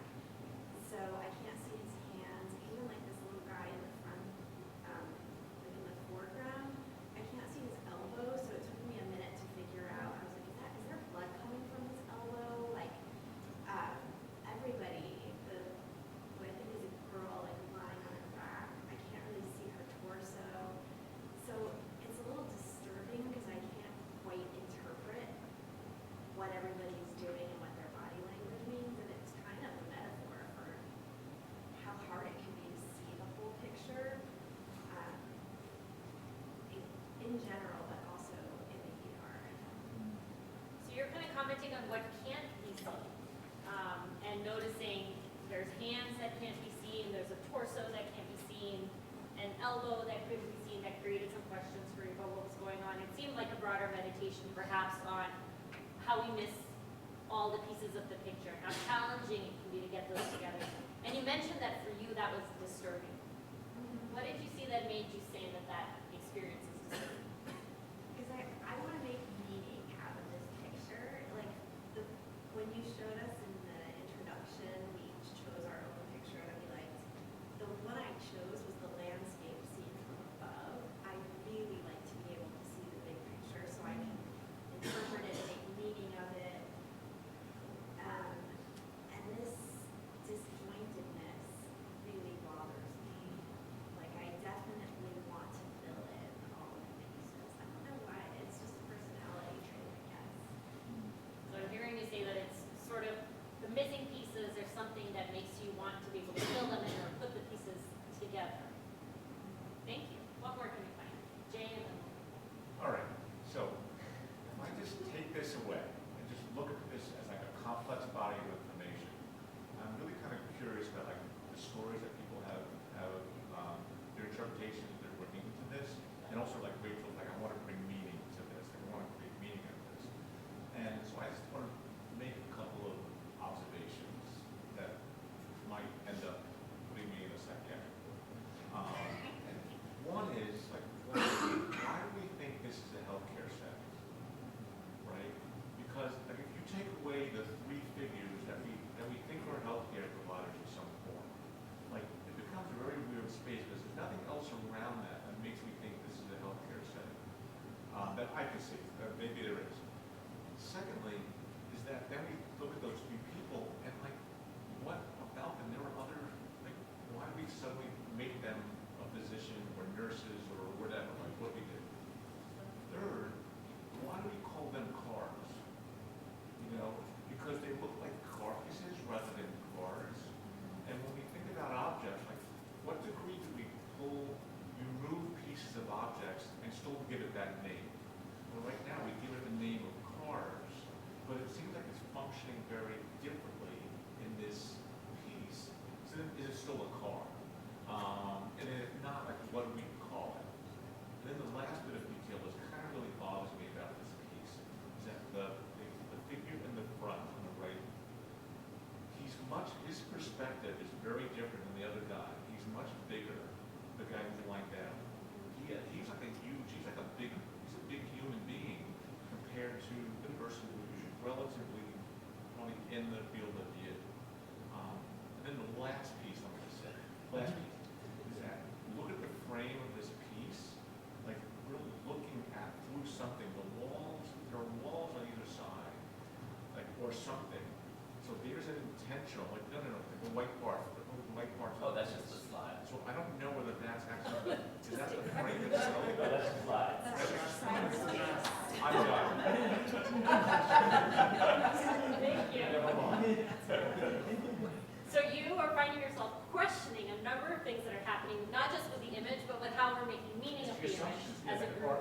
We're meaning-making machines. We're just meaning-making machines. And so you're wondering, why is it that we went straight to doctor and nurse or healthcare setting? And then you're questioning, how much can you deconstruct someone or something and they still retain that essence of being identifiable as that thing? And you're noticing we're calling these cars, but you said they're carcasses, and that they're like decrepit looking. Yeah, so you feel like if they're serving a different function, do they still carry that name? And wondering about the space and my choice of photo on slide, which I can see now is very confusing. So thank you for bringing all that up. One more comment? One more. I think we have time for one more comment. Is there anyone of us who's on? Back here. Where? Oh, yes. So what I was going to say, especially when Rachel mentioned this, I think that especially as clinicians who work in emergency medicine, but also as people, we love to see patterns in things and use those patterns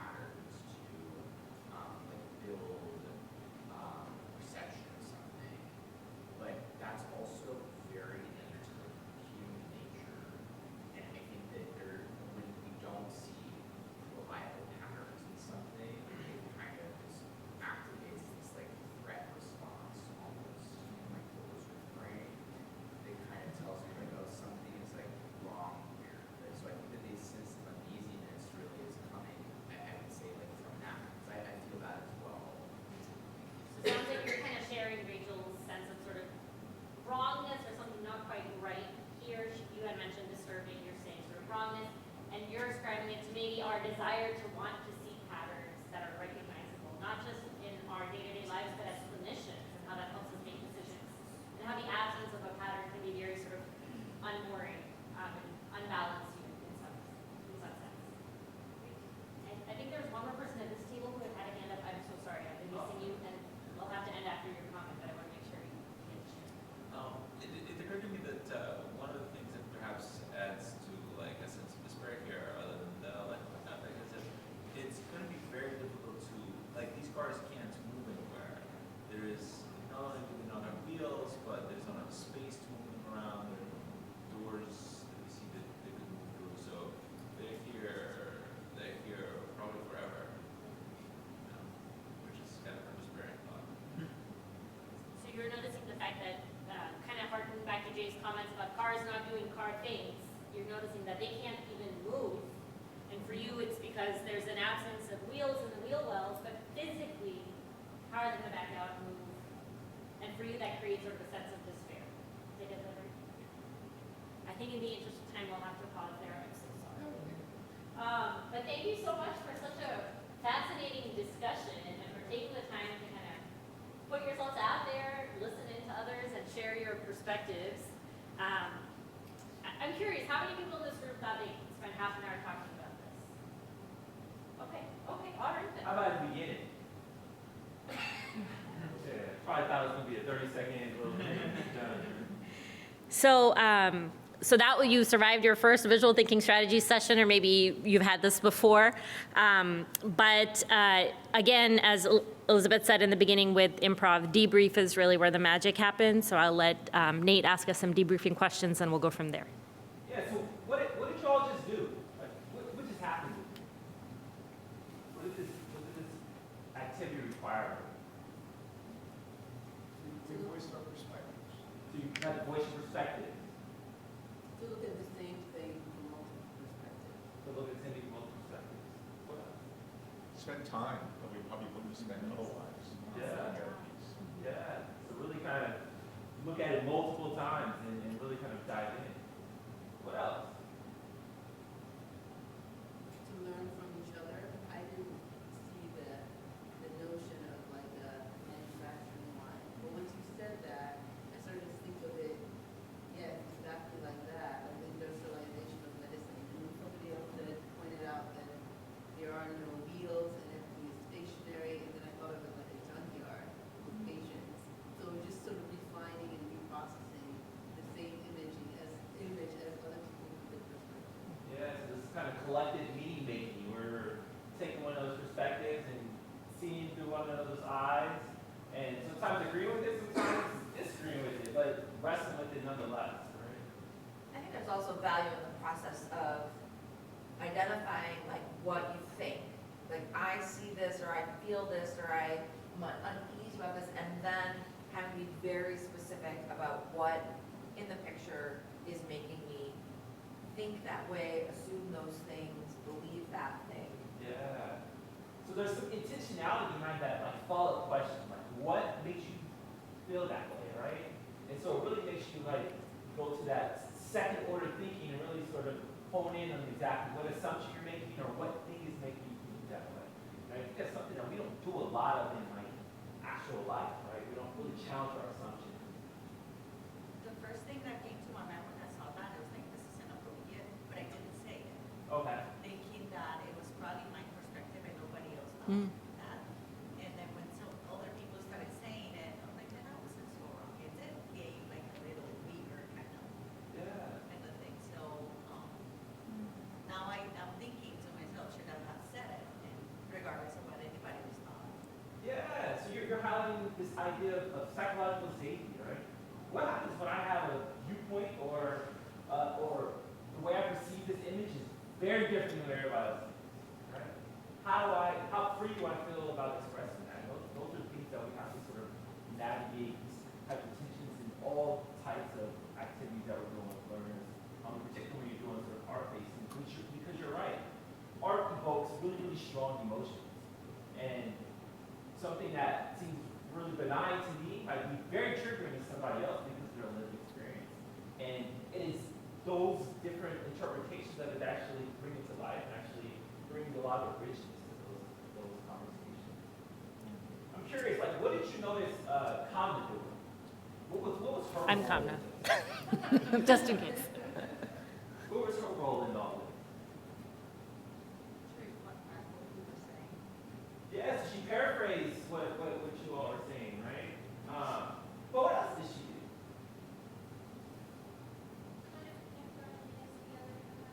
do? Yeah, right? So she was connecting with one person was saying with another person to really kind of building those strands to kind of create that meaning. She wasn't putting her thumb on the scale from one person's perspective or another, right? She was reiterating, right? Pushing towards the thematic saturation, like kept pushing more and more and more. Like, I think I expected it to be like 2 or 3 minutes and then we move on to the next image, but then there were more and more and more things. Yeah. So you just keep going and going and going. This when I started doing BTS with Common Ice, like, why are we going to be looking at this for 45 minutes? And then you see, like, these conversations can go to lots of different places, right? And so art is, we'll call a third thing. It's a conversational mediator. It's something that you can use to kind of start talking about something that maybe like in your subconscious that you didn't really want to talk about, but now you feel open to talk about because this work of art really kind of helps express that. So that's one of the beauties. It also opens avenues to discussing the sort of sensitive topics and things that you need to explicitly expose, right? So just a homeless situation or social determinants of health, you can start to pick apart different conversational parts as you go through that. And it might just be an avenue, but open the door. It's maybe not the intent of the picture, but it opens an avenue to something else. Like, and to your point about where is this a hospital? If you spend time in a hospital, you've had a patient tray in front of you, you know what that tray is. Yeah. So the average person may think it's a cafeteria at their school, but being a patient in a hospital gives you a completely different perspective. Yes, utilizing it to bring out discussions around things that are really powerful and really important to us, that sometimes are sensitive and challenging, but allows us to like lean into those things in a way where you're not talking about a person specifically. Like this work of art is not going to be offended by anything we say about it, right? And so it allows you to really kind of engage in some of those more sensitive conversations. I also think what's great about this work is the fact that it flattens the hierarchy. Usually no one's an expert. So when we do this, like we'll have a chair by department and like a mid-level, first year mid-level or a medical student, and we're all part of the same conversation because none of us are an expert. So it's a wonderful way to sort of flatten out the hierarchy. Everyone's trying to figure it out. And the conversation is so generative because of that. And if I can just add, we did this exercise where, so we'll tell you about our curriculum a little later, but we took everyone in our department who wanted to come and their family members to the museum and did this exercise, which included our chair, who, it's very mysterious how old he is, but he's definitely over 70. Yes. And one of our colleagues' kids, the youngest of whom was like 7 or 8, and we actually paired our chair with this like 7-year-old, like literal orders of magnitude, and they were able to have a conversation. You know, and so I think that's the biggest testament to the fact that this is a really great neutral ground for people to access each other in a meaningful way. I wanted to say that probably in the middle of the whole discussion, I was like, I wonder how, like, I want to know how this picture is called and how this thing is. Like I wanted to have the answers. Yeah, tell us more about that. Correct. So I don't know if that is actually something that we'll able to know. But it certainly, once I kept on looking, I was like, who's right? And what's the name of this like art? And you're identifying a very common feeling. The first time I did this was in 2016 in San Antonio. And I remember being in the audience and being like, come on, just tell me the answer. Like, this is so silly. And then the facilitator was like standing in front of the plaque, so I couldn't even get around and read it. And I found that very frustrating, but it told me a lot about myself. And how can it be so intolerant of multiple interpretations when we work in a job where we never have the whole picture, you know? So your discomfort, I think, is something that's very widely shared. So is it, I think that's the end up there. I was going to say, in addition to wanting to know what the intended meaning was, like I'm curious about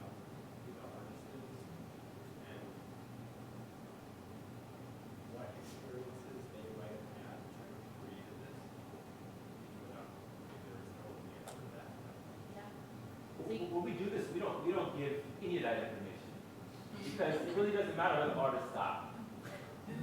It matters like what we think and what we create and how we share our perspectives and how we add to that narrative, right? And so, yes, we don't really see any of that stuff to the learners. But like there are ways in which you can use like other museum-based exercises where you do this and then you pull in the context of the artist. You know, like we did a session on like substance use, and we used Nan Golden is like a really famous photographer, but she also like herself had a lived experience with substance use. So we used her photography to talk about it, but then it was relevant to bring her story in because it sort of personalized it. So depending on your learning objective, you can choose to share or not share that information. We typically don't share it because then that gives the impression that there is a right answer, but this way we can just kind of leave it open-ended. Go ahead. Oh, no, that's the, when you said at the start, exactly, when you go to a gallery, you look at read the plaque, and I almost feel like now, I don't necessarily know, like, there'll be a moment somewhere where I see this, perhaps I went to the AI session, maybe this is AI generated, it's the reason. No, yeah. I have a question, just because, so like, I might have missed some of it, but did you guys have any like images from like Frida Kahlo? I just want to interested that you guys like pick some of these because Frida Kahlo, a lot of her artwork is like very much like this. It's like what it reminded me of, like her experience of her own car accident and like how she used her mouth to hold and maintain the brush and that just reminds me of it. But like, I want to know.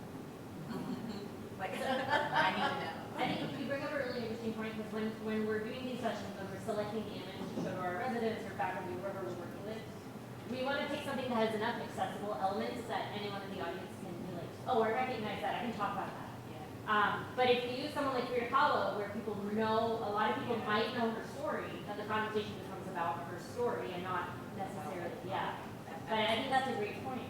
That's a great point to brought up. I really like BTS and having done it now many times, I think this is the big challenge that we're talking about is like, we want to know the answer. And I find that with our learners, like a lot of my medical students, I say, okay, go see the patient in room 17. They're immediately looking at the chart. They're digging in the chart, they want to know. The nurses come up and they say, hey, so you know that client 17, he was here on Friday. And they want to give me like all the stuff so that I can make a quick decision. But I always tell the students, I say, the chart will be there. The patient can tell you most of what's in their chart. They know what medicines they take, they know their own story, they can tell you, and that might not have anything to do with why they're here today. Maybe the last time they were here, they had an incident, and maybe there's the AMA or whatever, and we already have an impression of them.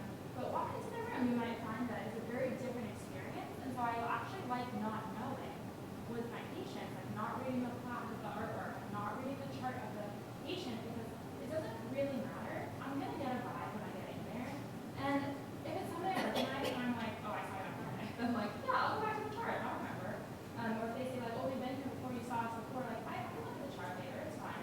But to have those fresh eyes and to say like, what do I see in front of me? Who is sitting on the pad? What do I see that I see being taught? Like, going through this exercise, like with the person in front of me, as if I've never met them before. Like, and I feel like the chart or like the nurse's background or whatever, like the triage note is like the plaque on the wall. And like, it'll be there if I need it, but sometimes I don't need it. And oftentimes I don't need it at all. Getting back to close looking, observing, being present with the patient. These are all skills that we have to learn, right? And I think also the ability to sort of not have an agenda, right? We were mostly listening to one another to understand people's perspective. People weren't trying to convince you that this is the right way to interpret this versus another way, right? And so like those meaningful kind of discussions it's a lost art in our society. I mean, these types of activities like teach you to start rehearsing and practicing those muscles and sort of shifting that part of ourselves. I do a lot of this work with like some of the colleagues I work with outside of like with our residents or like psychiatrists or medicine. They're always like, we're so surprised that emergency physicians can slow down and look at stuff. And people have a lot of misconceptions, I think, about the depth of thinking and the cognitive work involved in our job. And I think just to like wrap things up, this activity, depending on the image you choose, right, can be leveraged to do so many things. If you want to have a whole curriculum designed to get people comfortable with diagnostic uncertainty, this makes them sit with uncertainty over and over and over again. Makes them think critically about their decision making. You know, that second question, what do you see that makes you say that? The whole point of that is to make thinking visible. And when you make thinking visible, that's a really powerful way to potentially teach clinical reasoning. What is the pattern recognition that you're using? What are the pitfalls in your pattern recognition? What are the assumptions that you're making that you're not checking when you're coming up with your differential? It has a lot of great parallels to teach some of those skills that I think are harder for us to teach. Interprofessional practice is a perfect way to have a conversation with colleagues. And then depending on how you frame the debrief, you can make it about whatever you want, right? You can be like, this activity you just did, what relevance does it have to your work with your interprofessional colleagues? What relevance does it have to interviewing patients? What relevance does it have to taking care of patients who are marginalized? Like, you can make the debrief about anything. People will be able to draw those connections. And so sometimes just looking at the image can be the main point. And sometimes, as others pointed out, can be a way to prime the pump, right? If you want to have a conversation, for instance, about social determinants and unhoused patients, and your students or learners know that that's what the topic is about, they'll be kind of primed to focus on that in the image, even though you didn't tell them that's what they're supposed to talk about. But it's a great way for them to emotionally connect in a more resonant way with the topic, which then helps them retain whatever clinical information you give them afterwards more effectively. So thank you all for participating and sitting with this image, and we will turn it over to our narrative medicine workshop.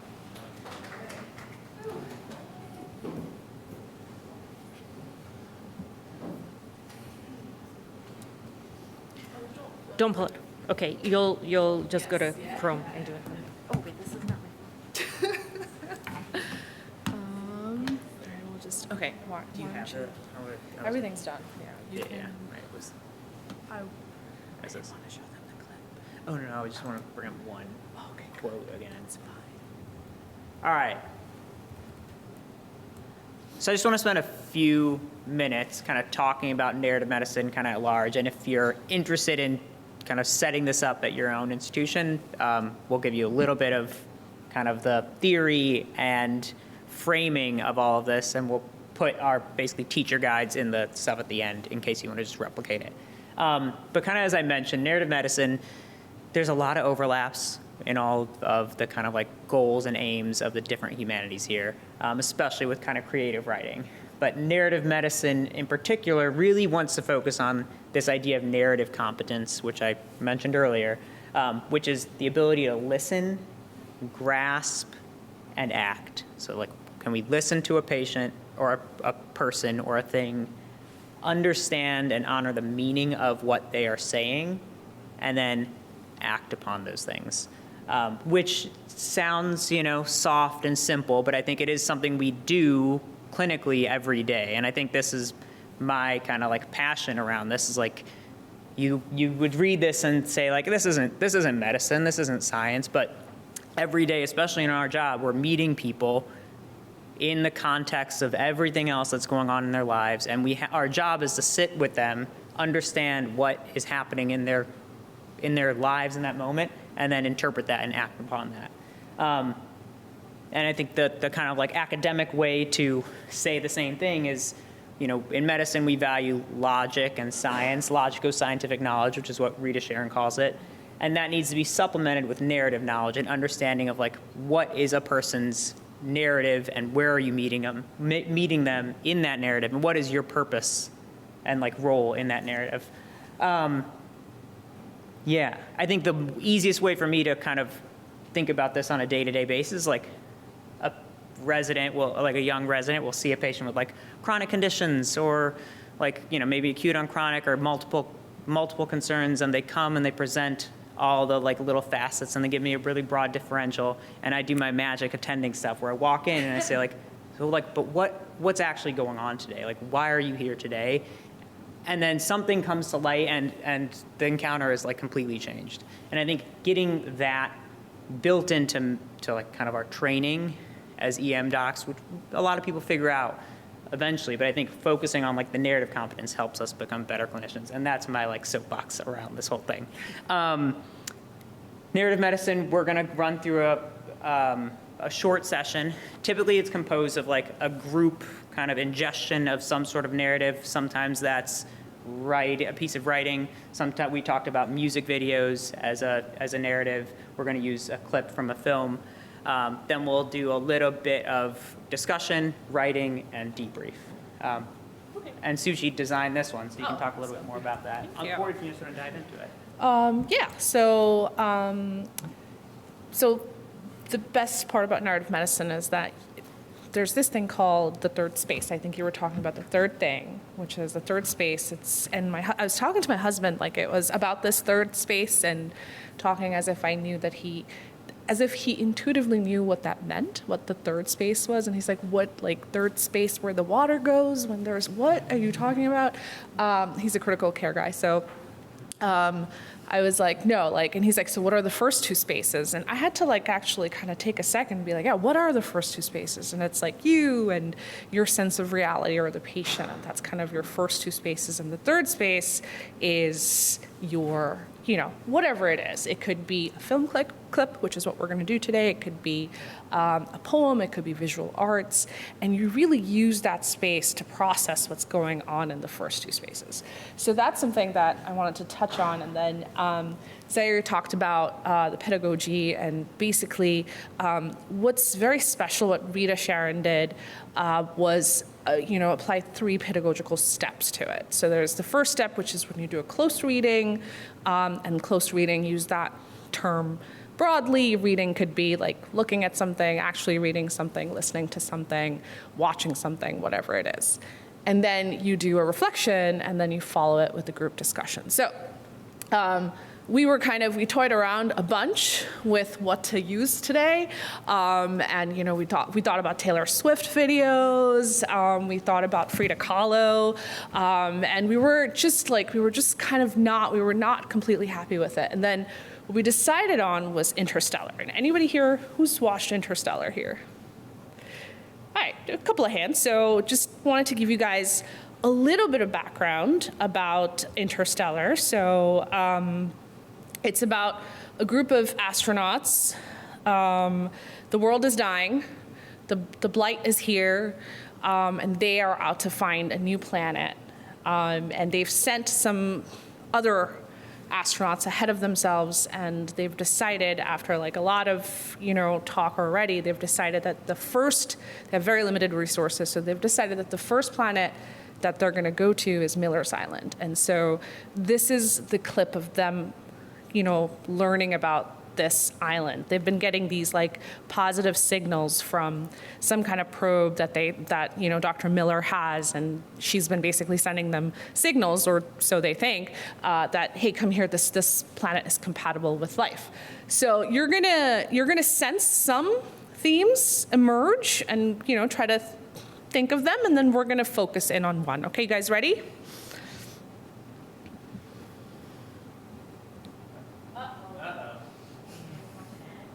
I want to invite you to a free trading and investing workshop right here in Atlanta, inside the perimeter, that will forever change how you view investing. Oh my gosh. Wait, how old is the new hire? I don't know, but he literally uses Excel.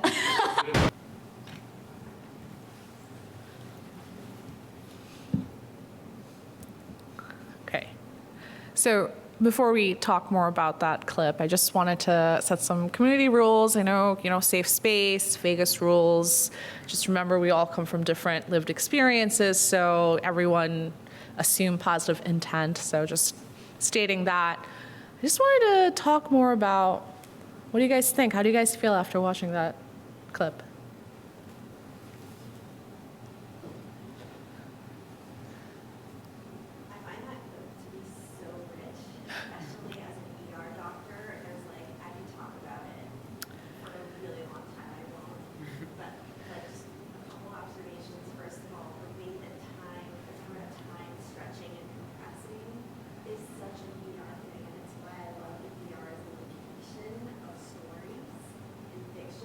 Because it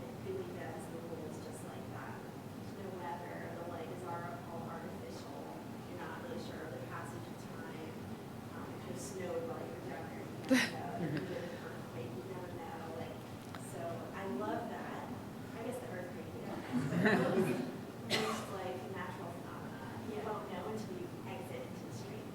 And then the stakes, of course, like 1 year equals, or are they saying like 70 years or something, like 1 hour, right? So like you're always raising the stakes. It's not 100% gravity. It's 130% gravity. Like, yes, this is someone's child, and it's their only child. And they speak the same language that you speak, and they need to be in the OR in 30 minutes, or, so it also is just so rich in that sense.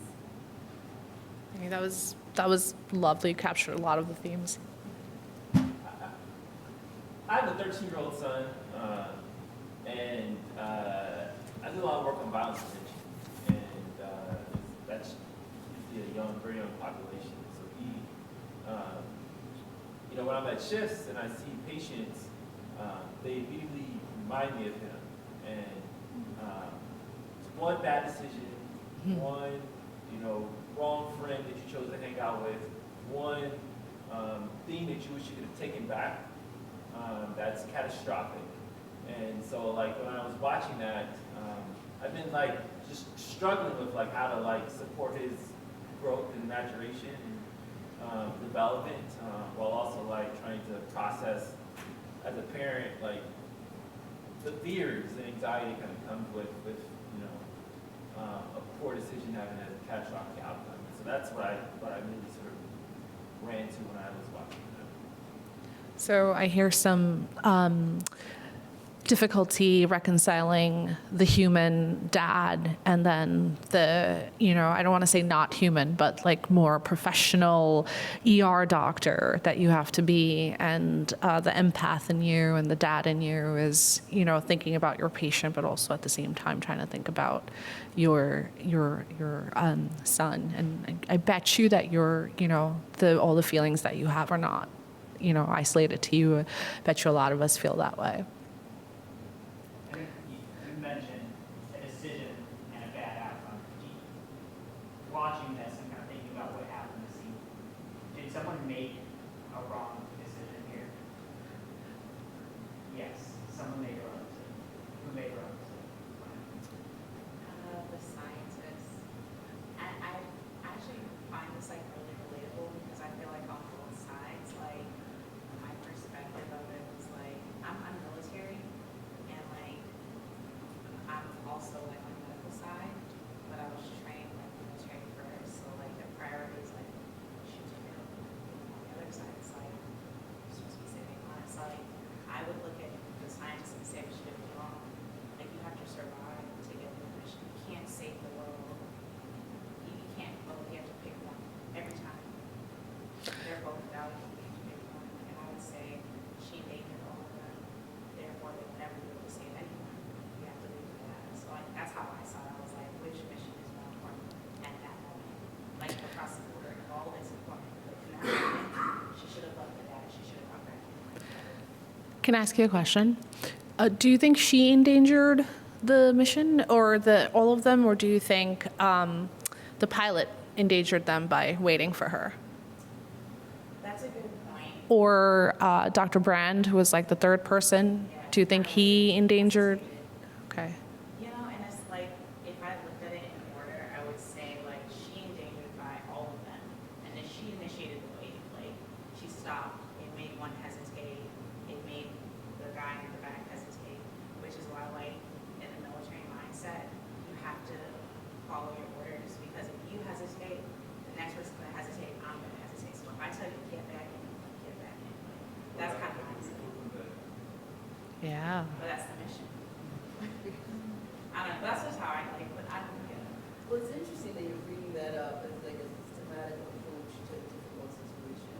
Follow the system, don't step out of line, because the systems are hopefully time tested. And that's, we approach a trauma patient, A, B, C, D, E, we do not skip, we do not, we address each one in turn, and there's a reason for that, there's evidence to support it. And so that, again, we may not be, the outcome may not always be, but 90% or whatever, trying hard to follow the system. And I think you're right. She stepped away because she felt like it serves nobody if you don't have the means to be, even if you have the data, right? Go and come back and find another data or whatever. So I agree with you. Like, you have to, there's protocols are in place for a reason. She stepped out. There's. What's really interesting about conversations around mistakes Yeah. is that, like, the one thing that all mistakes have in common, which is in the moment we think we're right, right? We don't think it's a mistake. We actually think we're doing the right thing. So, I mean, it's so from a narrative perspective, when we think about mistakes, we think about what were the conditions that made us believe that we were doing the right thing at that particular time, which is totally reframing of actions and behavior. Then the other thing that came out for me of this piece was just that one line, which I think is totally encapsulates emergency medicine, which is, that's not a wave, it's not a mountain, that's a wave. That's literally the title of this exercise is Wave, Not a Mountain. Kamna, and then we have somebody in the back, and then here. I was just gonna, maybe I'm being a little cynical, but this made me think about anytime we have something that goes wrong in the emergency department, we as individuals, I think, are very ready to welcome blame on ourselves and blame ourselves. But if you really want to do a root cause analysis, it's the fault of everybody who screwed the planet over. Yeah. Yeah. It's a snowball. Yeah. Or Swiss cheese, well, however you want to put it. So I think I also find myself blaming her, being that's so silly. She could totally have made it. She's like, oh, I can't make it. And in the time she's saying that she could make it. Just like that. Just like that. Titanic with Jack just hit on the door. Right. But instead of blaming, her for not letting Jack get on the door, blame the issue that they didn't see the ice. Whatever. I guess all I'm saying is even as someone who frequently internalizes the guilt of a mistake, it's very easy even for me to point fingers and not think about the bigger picture. Right. I was thinking if they've got such a very capable robot that moves you there, why are they even there at all? Why do they send humans to do this job? There's some things that AI just can't do. This is why we will always have a job. Right. So I hear there's some themes about, yes, it was definitely somebody's mistake, and yes, we should stick to an algorithm. Never one mistake that RCT of the situation would take us back to the blight that caused all of this. And Jay was talking about how it's the biggest issue here. Forget about who made the mistake. That friggin' mountain was a wave. Oh my God, You've been raising your hand for a while. I think the root of it is the dueling thing of virtue and reflection, right? Do you give 180% of your time and then burn out? Do you just take extraordinary measures at every step and then risk the mission? It also reminds me of the discussion on The Last of Us, the video game, because in the end, the protagonist chooses to save his adopted daughter, and the framing of the story is a vivisection of her might give the cure that saves humanity from this plague. But he is like, I'm not risking this person for me her life for a 1 in 1,000 chance that it saves everyone. But people have very passionate responses to that as well. What was the right thing? Do you take that tiny chance that you save everyone? Is that virtuous, or do you save people? I feel like it's kind of the same thing. Tough decisions. Yeah. Do you save your most precious person at the risk of losing 1,000 people, or the other way around? So, Rachel? Also, from a narrative ethics point of view, narrative ethics is who tells the story, and is it okay to tell this story in this way? Why or why not? I think about who wrote the script and who's in the casting. Why is it the woman who takes so long and can't decide and make the wrong choice and actually can't swim? So why? She needed to be saved. Right. Female perspective, I'm why couldn't it be Matthew McConaughey? Yeah. Yeah, go ahead. I think one thing that stood out to me was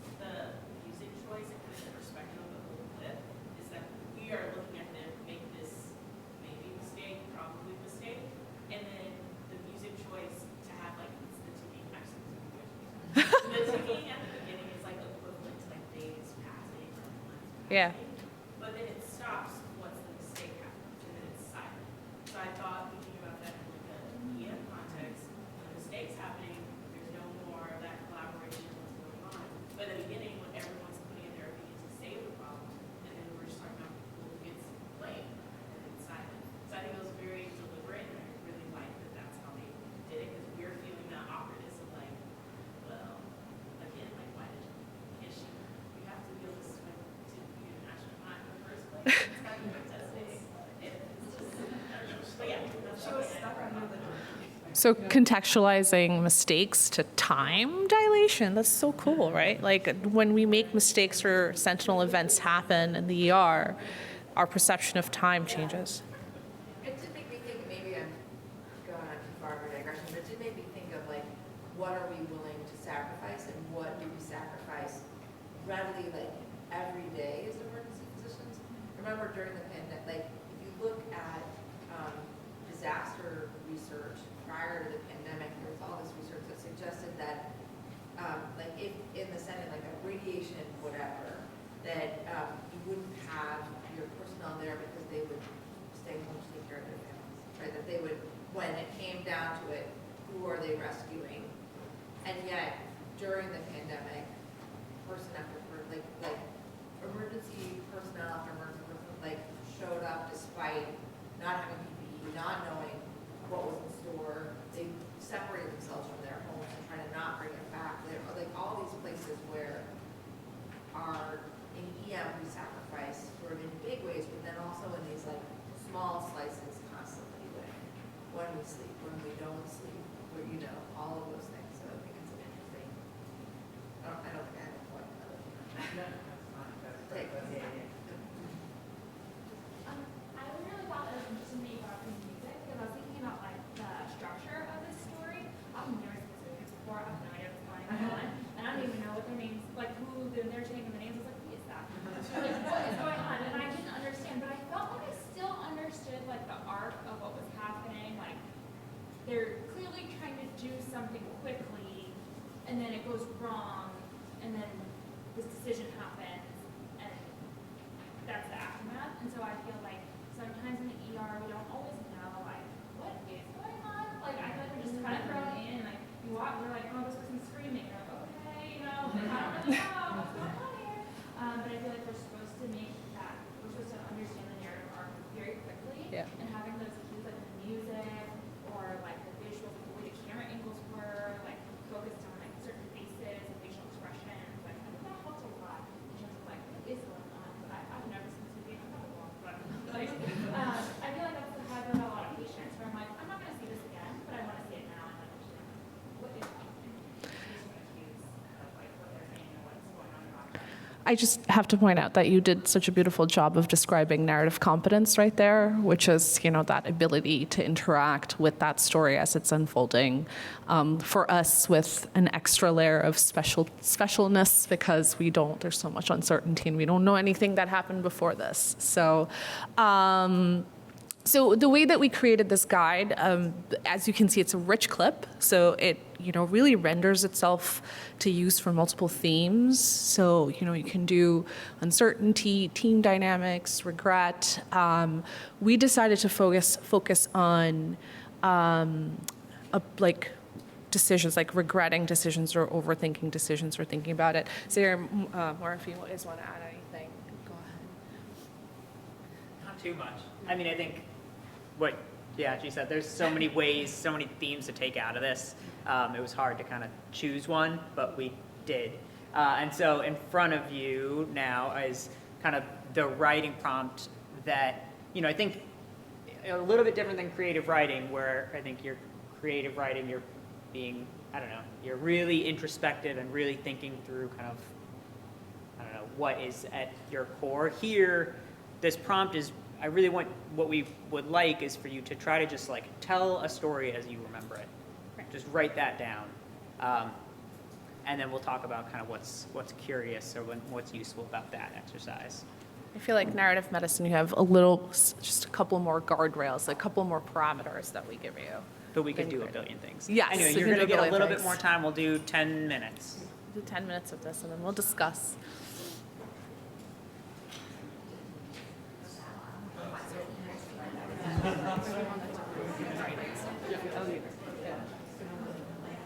I just put my timer on.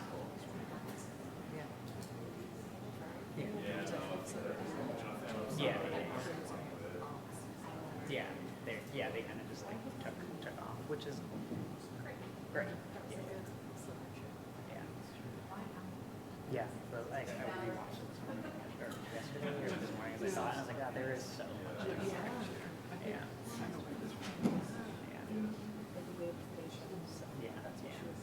Yeah.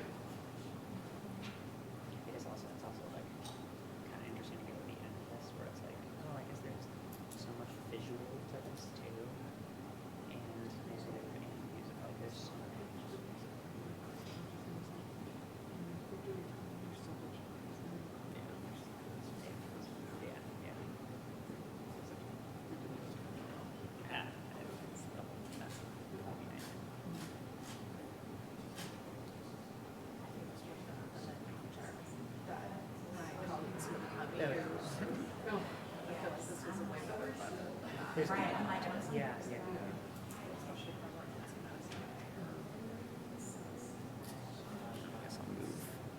That we're on, just so we can not have as much visuals and less. Oh, that's, there we go.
All right, so we'll cut this a little bit short in the sake of time.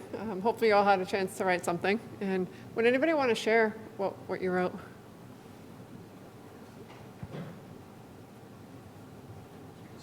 Sure. Mine's kind of like a story. I it's a mic flow more like a story from my memory than I wrote down, but it's a clinical story of a patient that I had. The patient had coded in the group, which is from administration's perspective, right now it's like a diary group, and that's very bad, but the way our process is, the patient is seen in triage, and some orders are started, and they get things done, like fluids and antibiotics. So this patient had that, and they were subsequently diagnosed with something, maybe not definitively with something. So the patient had antibiotics and fluids going while sitting in the wheelchair in the waiting room. And I didn't know any of this, and then got a call after the patient coded in the waiting room, and then I go into the room with the patient in the wheelchair, basically pulseless, and had to figure out what to do. But you go through resuscitation, but from the get-go, you're put into a pretty impossible situation where the patient's like really sick from the get-go, and you have limited information. I think someone else may have more information, but you can't connect because everything's happening so quickly. And then the pressure of trying to provide someone who was very sick and maybe had no chance of anything. And so this was, in terms of this prompt, it's very hard to have a patient to not make it, and everything we did just kind of make the patient worse. And the spouse was sitting next to the patient in the waiting room, slipped over, died. And so it's just such a hard moment because you're set up as a possible task. And so the prompt, how do you reconcile this versus the moment? We had to have a really good debrief at the end of the day. It was a little hectic, and we did it before people left their shift. And we had about 15, 20 people in the room to talk about process and all the bit of debrief. So that's a good debrief in that situation, but that was that's my experience.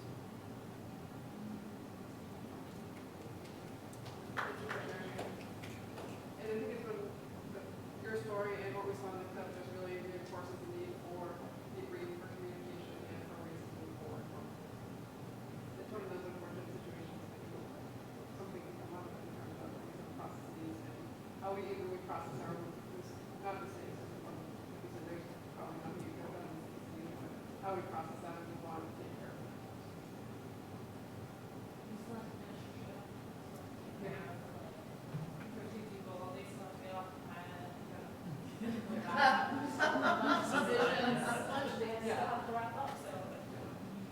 I imagine you thought about that case before today.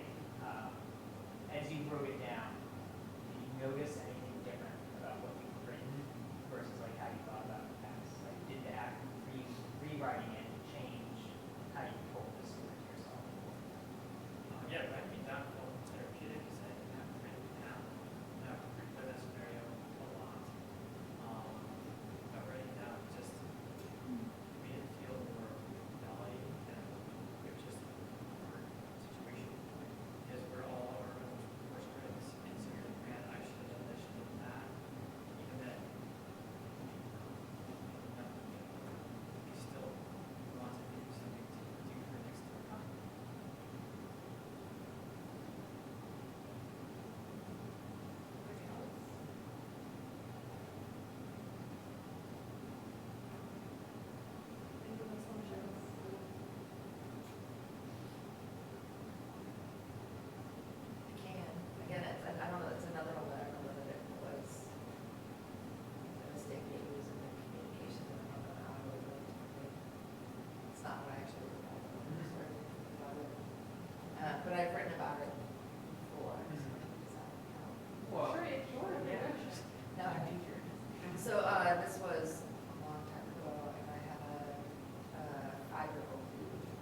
The dad got there and I went to talk to him and I had a, I think that an in-person interpreter with me. But dad understood enough English and I understood enough Spanish that there was sort of like understanding before the interpretation happened. And the interpreter was a mess. She was like crying the whole time. And so I just remember this moment when I don't remember exactly, but I told dad that his heart had stopped and we tried very hard to get it beating again and we're not able to do that. And the dad just started like saying over and over and over again, interpreter. Right, I know, it was, and the interpreter was trying so hard to interpret, but was crying, everybody was crying, honestly.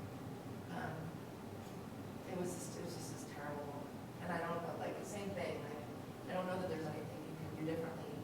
And I thought about it a lot, like, was there a different way that I could have shared it that didn't have the sort of stilted, where he understood enough but didn't have the full interpretation. So like it just felt, yeah. I think situations like those just magnify the role Yeah. of communication and just how important it is and how much we take for granted by being able to speak English and use our native language and our native language for that matter. And I think it was, like you said, you can replay it constantly in your head until you put it on paper and you see it someone objectively that way that you realize that, no, you really were stuck. But like you said, it's like that wave coming at you, you have to look at it and work on it. And this is a great way for us to be able to process it and be able to move on to, like you said, you have to finish that shift, which is beautiful. Did rewriting that change anything for you? Yeah, I did a lot. Yeah, because that was on the loop for probably weeks. I mean, clearly years. This was like 20 years ago in this case. And I can remember it as crystal clear as it was. As like God. Right. Yeah, it was on the loop for weeks. And the whole rewriting and rewriting process is just so helpful to reframe those thoughts and to take some of the blame off of ourselves. Because it really is what we do. In your case, in your own way.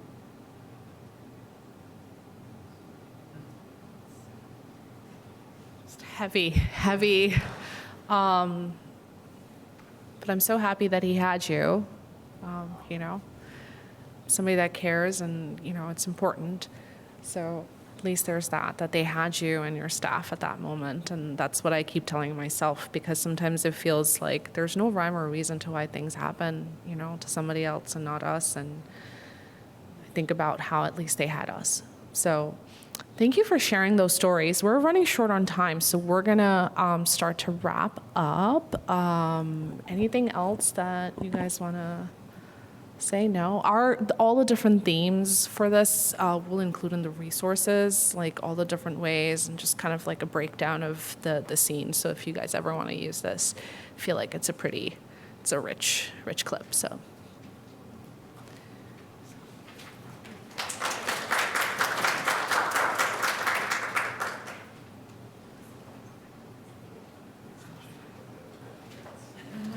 So I know it's been a long 4 hours, and we're so grateful that you've continued to sit it out.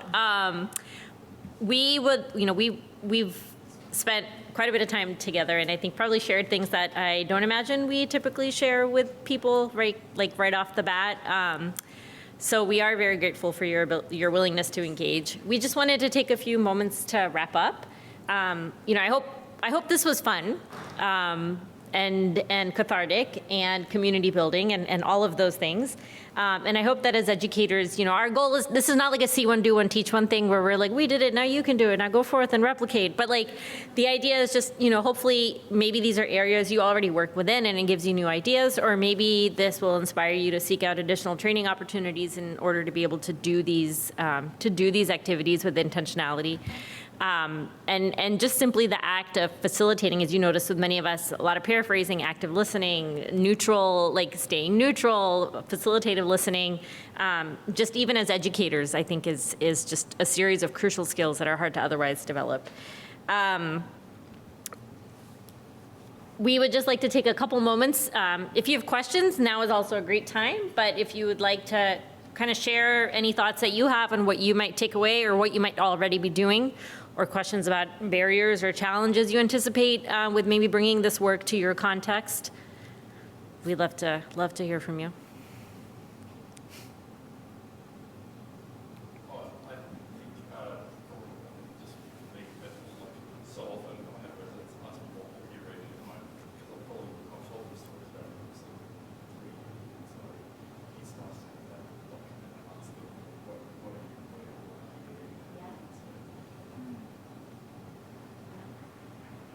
So many valuable, even that picture made me think of cancer puzzles, and so many ones look at that book, but highly recommend perspectives of how we can pay as physicians. Yeah.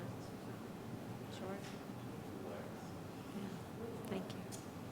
It's, sorry, what did I say? It's Cancer Book by Alexander Solzhenitsyn, who wrote one day in the life of if you want to just start there, that's very short. Thank you.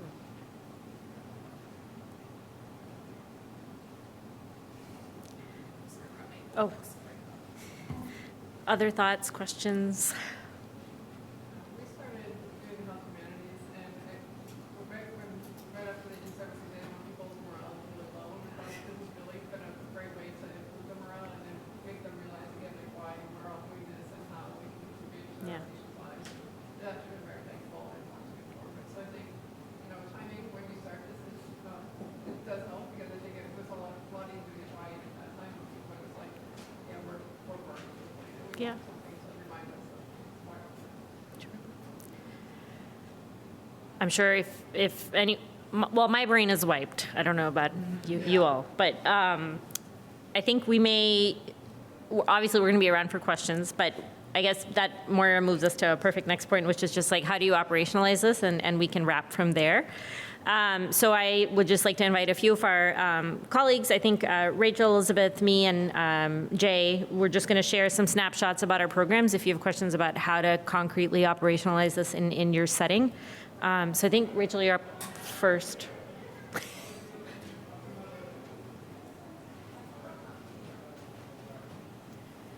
Okay, so we have, I'm at New York Presbyterian, the Cornell campus, and we have an academic practice track in the humanities at Cornell. So there's multiple academic practice tracks. There's ultrasound, there's SIM, there's admin, and we have humanities. There's 9 faculty members. It's directed by myself at the Cornell campus and Rishi Goyal at the Columbia campus. And our curriculum is a mix of educational sessions and experiential learning. And I won't go through everything on this side because I know our time is limited. But the key thing that I've learned is that residents are super busy. And so besides the planned sessions that we have, we also provide opportunities for asynchronous learning. Like for example, allowing them to go, having them go to a reading or see a show and then write up their reflections on the particular event that they went to. Okay. Here's a couple of examples of things that we've done. So one of our residents did his final project in medical reporting and did an internship at ABC. We had a group from Staten Island University Hospital come and visit and do medical improv with our residents. That was an amazing session. We do book club. Most recently, we did Pathamata, or The Story of My Mouth by Maggie Nelson. And we'll collaborate often with the other academic practice tracks. And so this was a collaboration we did this past week with 2 poets, Cecily Parks and Scott Hightower, who joined us to talk about their poetry about being married to physicians and what it's like to be married to us and how fun that is. So that was a really great session and led to some good conversation about our support networks and the people who take care of us and who we go home to. So actually, Cecily and Scott as guest speakers brings me to things that I've learned about running a program in something so niche as the health humanities in emergency medicine on a limited budget. It's not easy. And so one thing I've learned is combine forces with other groups. Wellness is always your friend. Social medicine is your friend. We do a lot of activities together. Also, I'll invite audience from outside of our department. So, there's not like 3 people coming to see 2 poets who put in a lot of work. We'll invite folks from, for example, palliative care is always happy to come and join us, or psychiatry. So you kind of can feel out like who the people are going to be that are interested in what you're presenting. And we invite friends from other hospitals. So we have a resident from Sinai who always joins us or often joins us, and we have faculty from Humanities who often join us as well. We use our local resources. We're in New York City, so that's easy, but there's actually, I think wherever you're located, you kind of get to know what are the museums that are nearby, what are the artsy movie theaters where you can do field trips, what are the local concerts and performances going on that you could piggyback onto with your trainees. Invite poets and artists who are already in town. So if somebody has a book coming out and they're going to read somewhere nearby, ask them if they do a workshop with your residents. Follow artists who you like, and they'll often tweet that like they're coming to wherever it is that you're located. We invite humanities groups from other hospitals to share their work. So the Staten Island University Hospital has a group that knows a lot about medical improv, so they came to join us. And then Project Heal from Texas, that's like Ricardo Nuela, who wrote the Children's Hospital. No, not the Children's Hospital, the People's Hospital. And Stacy Nigliazzo, who's a nurse and poet, are part of Heal, and they came to join us and talk about their work. Invite artists who are friendly to your hospital. They'll probably come for free. So Cecily and Scott, both those 2 poets, both had spouses from New York Presbyterian who had trained at New York Presbyterian. And then finally, piggyback on ACEP Medical Humanities events. So Jay did a talk for ACEP about his most recent book, Tornado of Life. And so our event for that month for our humanities track was we went to Jay's talk through ACEP. So there's lots of ways that you can be creative in building something on no budget. Okay, thanks. I'll also try to be brief because I know like everyone is tired and you've been so attentive. So I'm just going to talk more about like how do you get buy-in and funding for something that seems totally absurd to most of the planet, like doing improv games when you're talking about medicine and there are all these other things that people care about more. And so my quick answer to that is that you have to say yes. So whenever anybody asks you, could you do a workshop? Could you do this? Are you able that your answer is yes because you get in front of people and the word spreads and people buy in. And then also you need to be ready to sort of do stuff on a dime. So just recently I finished a study. This is an internal grant through my health system with one of my partners who've done applied improv for a long time together, looking at an applied improv curriculum with emergency physician faculty to try and restore empathy and connection in very stressed emergency departments sort of on the heels of the pandemic. But this started actually before the pandemic when my chair had a lot of pressure to work on patient experience and had lots of ideas that seemed like bogus ideas for working on patient experience, if I'm honest. And I said, you do it, I would do it totally differently. And I had his ear and he listened and he was skeptical. And I said, if I can get 6 people together in a room on Monday, can you come? and we did a demo of what I thought it could be, and he was like, I'm in. And so we wrote a whole program for looking at patient experience through applied improv, and then that got paused because of the pandemic. And when they came back and he said, will you do it now? I said, yes, if we can also look at the experience of our physicians. And so that's how the Heritage Study was born. Just very quickly, it was a 1-year longitudinal program of 2 half-day sessions with interspersed targeted reinforcement emails. We looked at something called the Modified CARES score, which is an empathy scale. We looked at professional well-being index, and then we looked at patient experience scores, and we did multiple qualitative interviews with all of our participants. And we're still in the data analysis. We were a little bit too small to be fully powered for significance, but we have some really interesting trends, and we'll hopefully be excited to publish that in the coming months, so stay tuned. I'll just briefly share what Nate and I do at Hopkins. We started an initiative like 8 years ago called Health Humanities at Hopkins EM, primarily just because it gave us 3 H's and it was exciting to have alliteration. But we do multiple things with this initiative. But I think the thing that we're most proud of is that it's actually integrated into residency conference. So as Rachel said, like residents are busy. So we don't make this like another thing that they would have to elect to do. We really want all of them to benefit from it. And so we were able to get at least 5 sessions that are integrated into conference across the course of the year, along with elective sessions, a speaker series. So they end up getting something every month. But we primarily base the curriculum on narrative medicine and visual thinking strategies, both of which you experienced today, with the goal that those pedagogies are used towards teaching about health equity and a social EM. And we invited nurses, patient family advisory council, and residents themselves to sort of be co-designers for the curriculum. That's actually our residents out. We took them to Graffiti Alley, where is a space in Baltimore where you can just like go to town with your own graffiti. And when we went to buy supplies from like the art store across the street, it was clear that we were total novices because we couldn't even figure out how to like take the lock off anyways, but it was a blast. So in addition to the curriculum, we also host a speaker series. This is where we really like to bring in people from outside the community, and we invite like anyone at Hopkins or anywhere to attend because we usually do them over Zoom. Jay was our inaugural speaker.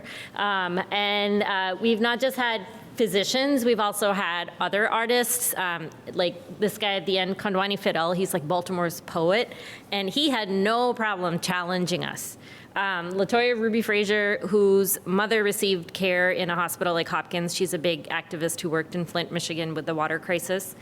She had no problem calling us on all our stuff, and so sometimes it's really nice to bring in someone who's not a physician, who has no skin in the game, who can sort of speak truth to power to some extent.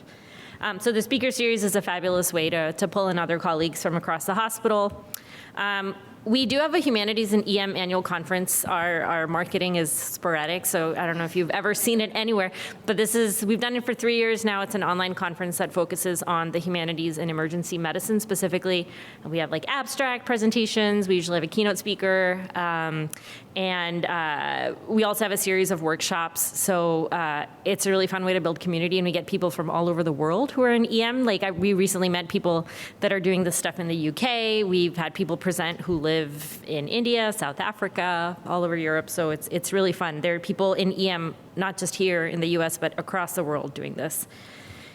When we talk about stuff in conference, we want our residents to have something to do with that information, with that passion, with that excitement. So we also have a grants program where we give them like a teeny tiny amount of money to do something that's inspired by what they discussed in the humanities sessions. Dan Pining, for instance, did his work on barriers that patients who are recently released from the carceral system face in getting plugged back into healthcare. And that was all inspired by a speaker that we had invited who spoke on the care of patients who are incarcerated.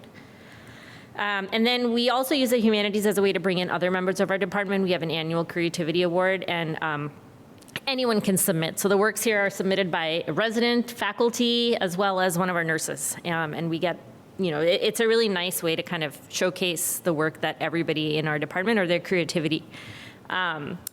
And finally, as far as the curriculum goes, we cover different themes. We have yet to repeat a theme, which is probably creating more work for us than we could probably repeat a theme now because we've done it like 8 years. But like I said, they usually focus on something that's very related to health equity.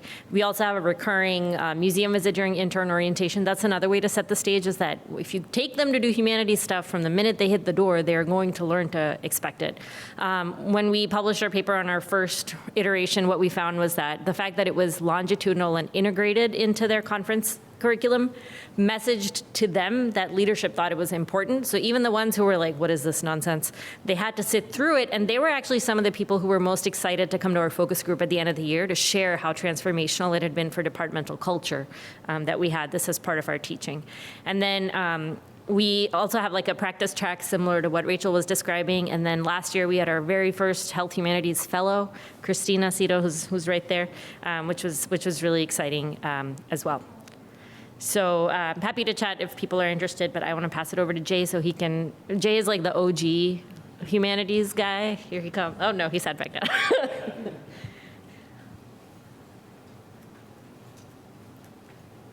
Hey, yeah, I'll keep this quick. I think so many people, everyone else, I think, made some really key points. I'll just mention some things that we did at Brown. And so I was a humanities scholar at the Brown, the Kogan Institute for the Humanities, like 22 years ago, and that like got me introduced to a lot of people on campus. Our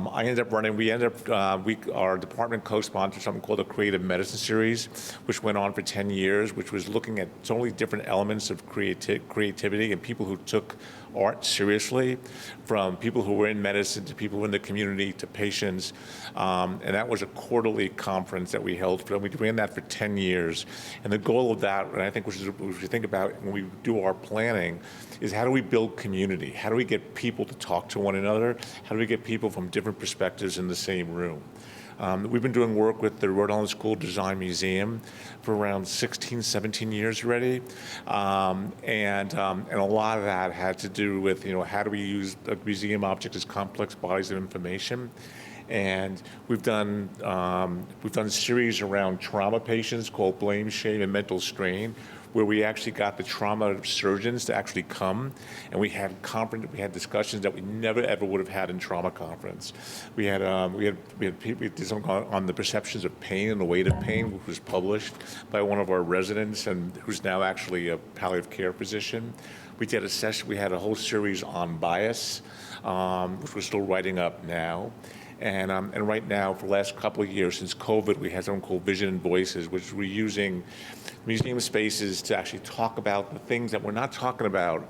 How do we use these spaces for more authentic conversations? During the COVID pandemic, I had an online thing called Redesigning Moral Spaces, which we actually partnered with Rhode Island School Design Center for Complexity to get us to think, how do we get other partners to come in and help us think about different questions that we should be having. I run an unjournal club, which we actually talk about. It's usually held at a restaurant or held in my home or someone else's home. And we choose something, and it's totally fantastic. And we actually, after God knows how many years, people actually get credit for this. Like, as if they go into Journal Club, they actually get conference credit. They get 2 hours of conference credit for this. I run something called the Writing Jaunt, which is like informal writing workshops. We go to a restaurant, we do this. There's a prompts, and this has been a relatively new thing this last year. It's been really successful. Finally, the last several years, I've actually been in the conference schedule, which has been really, really important. And I run the medical humanities and bioethics scholarly concentration at the medical school. The thing that I love, that I want you to think about, is that I always look at education as a creative act. I want to create something, so I actually choose a lot of different partners. So we've taught courses, credit-bearing courses with Rhode Island School, Roger Williams Law School, with the Trinity Rep MFA program, with design students. And how do we put different people who see the world differently in the same room and have these conversations? And what I try to aspire for is like, how do we create something together that we couldn't have done alone? And that's when it makes it super, super fun. There's a lot of other stuff, which I'm not going to take your time, but I'm happy to stay after, and people can be very happy to reach out to me. But I want to thank you, and I'm going to leave the last words to come. All right, sorry that we went a little bit over, but thank you to each of you. We just want to give you some resources which are included on the resource page, but ASAP's Medical Humanities section under Jay's leadership actually created a Humanities at the Bedside curriculum that you can use. And then Nate and I created something called sharetools.org, which is like literally free modules on how to use the arts and humanities in conversations around equity and anti-racism. There's like a playlist on there, there's images. And then all of that is on the QR code that I'm going to show you. But I just want to say, you're interested, learners are interested, random national organizations are interested. If ever there was a time to meaningfully use the arts and humanities in emergency medicine, this would be the time.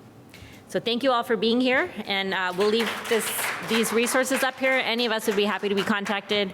But again, I'd encourage you to keep the resources because they have, like, we put together a ton of references as well as some training opportunities. So thank you.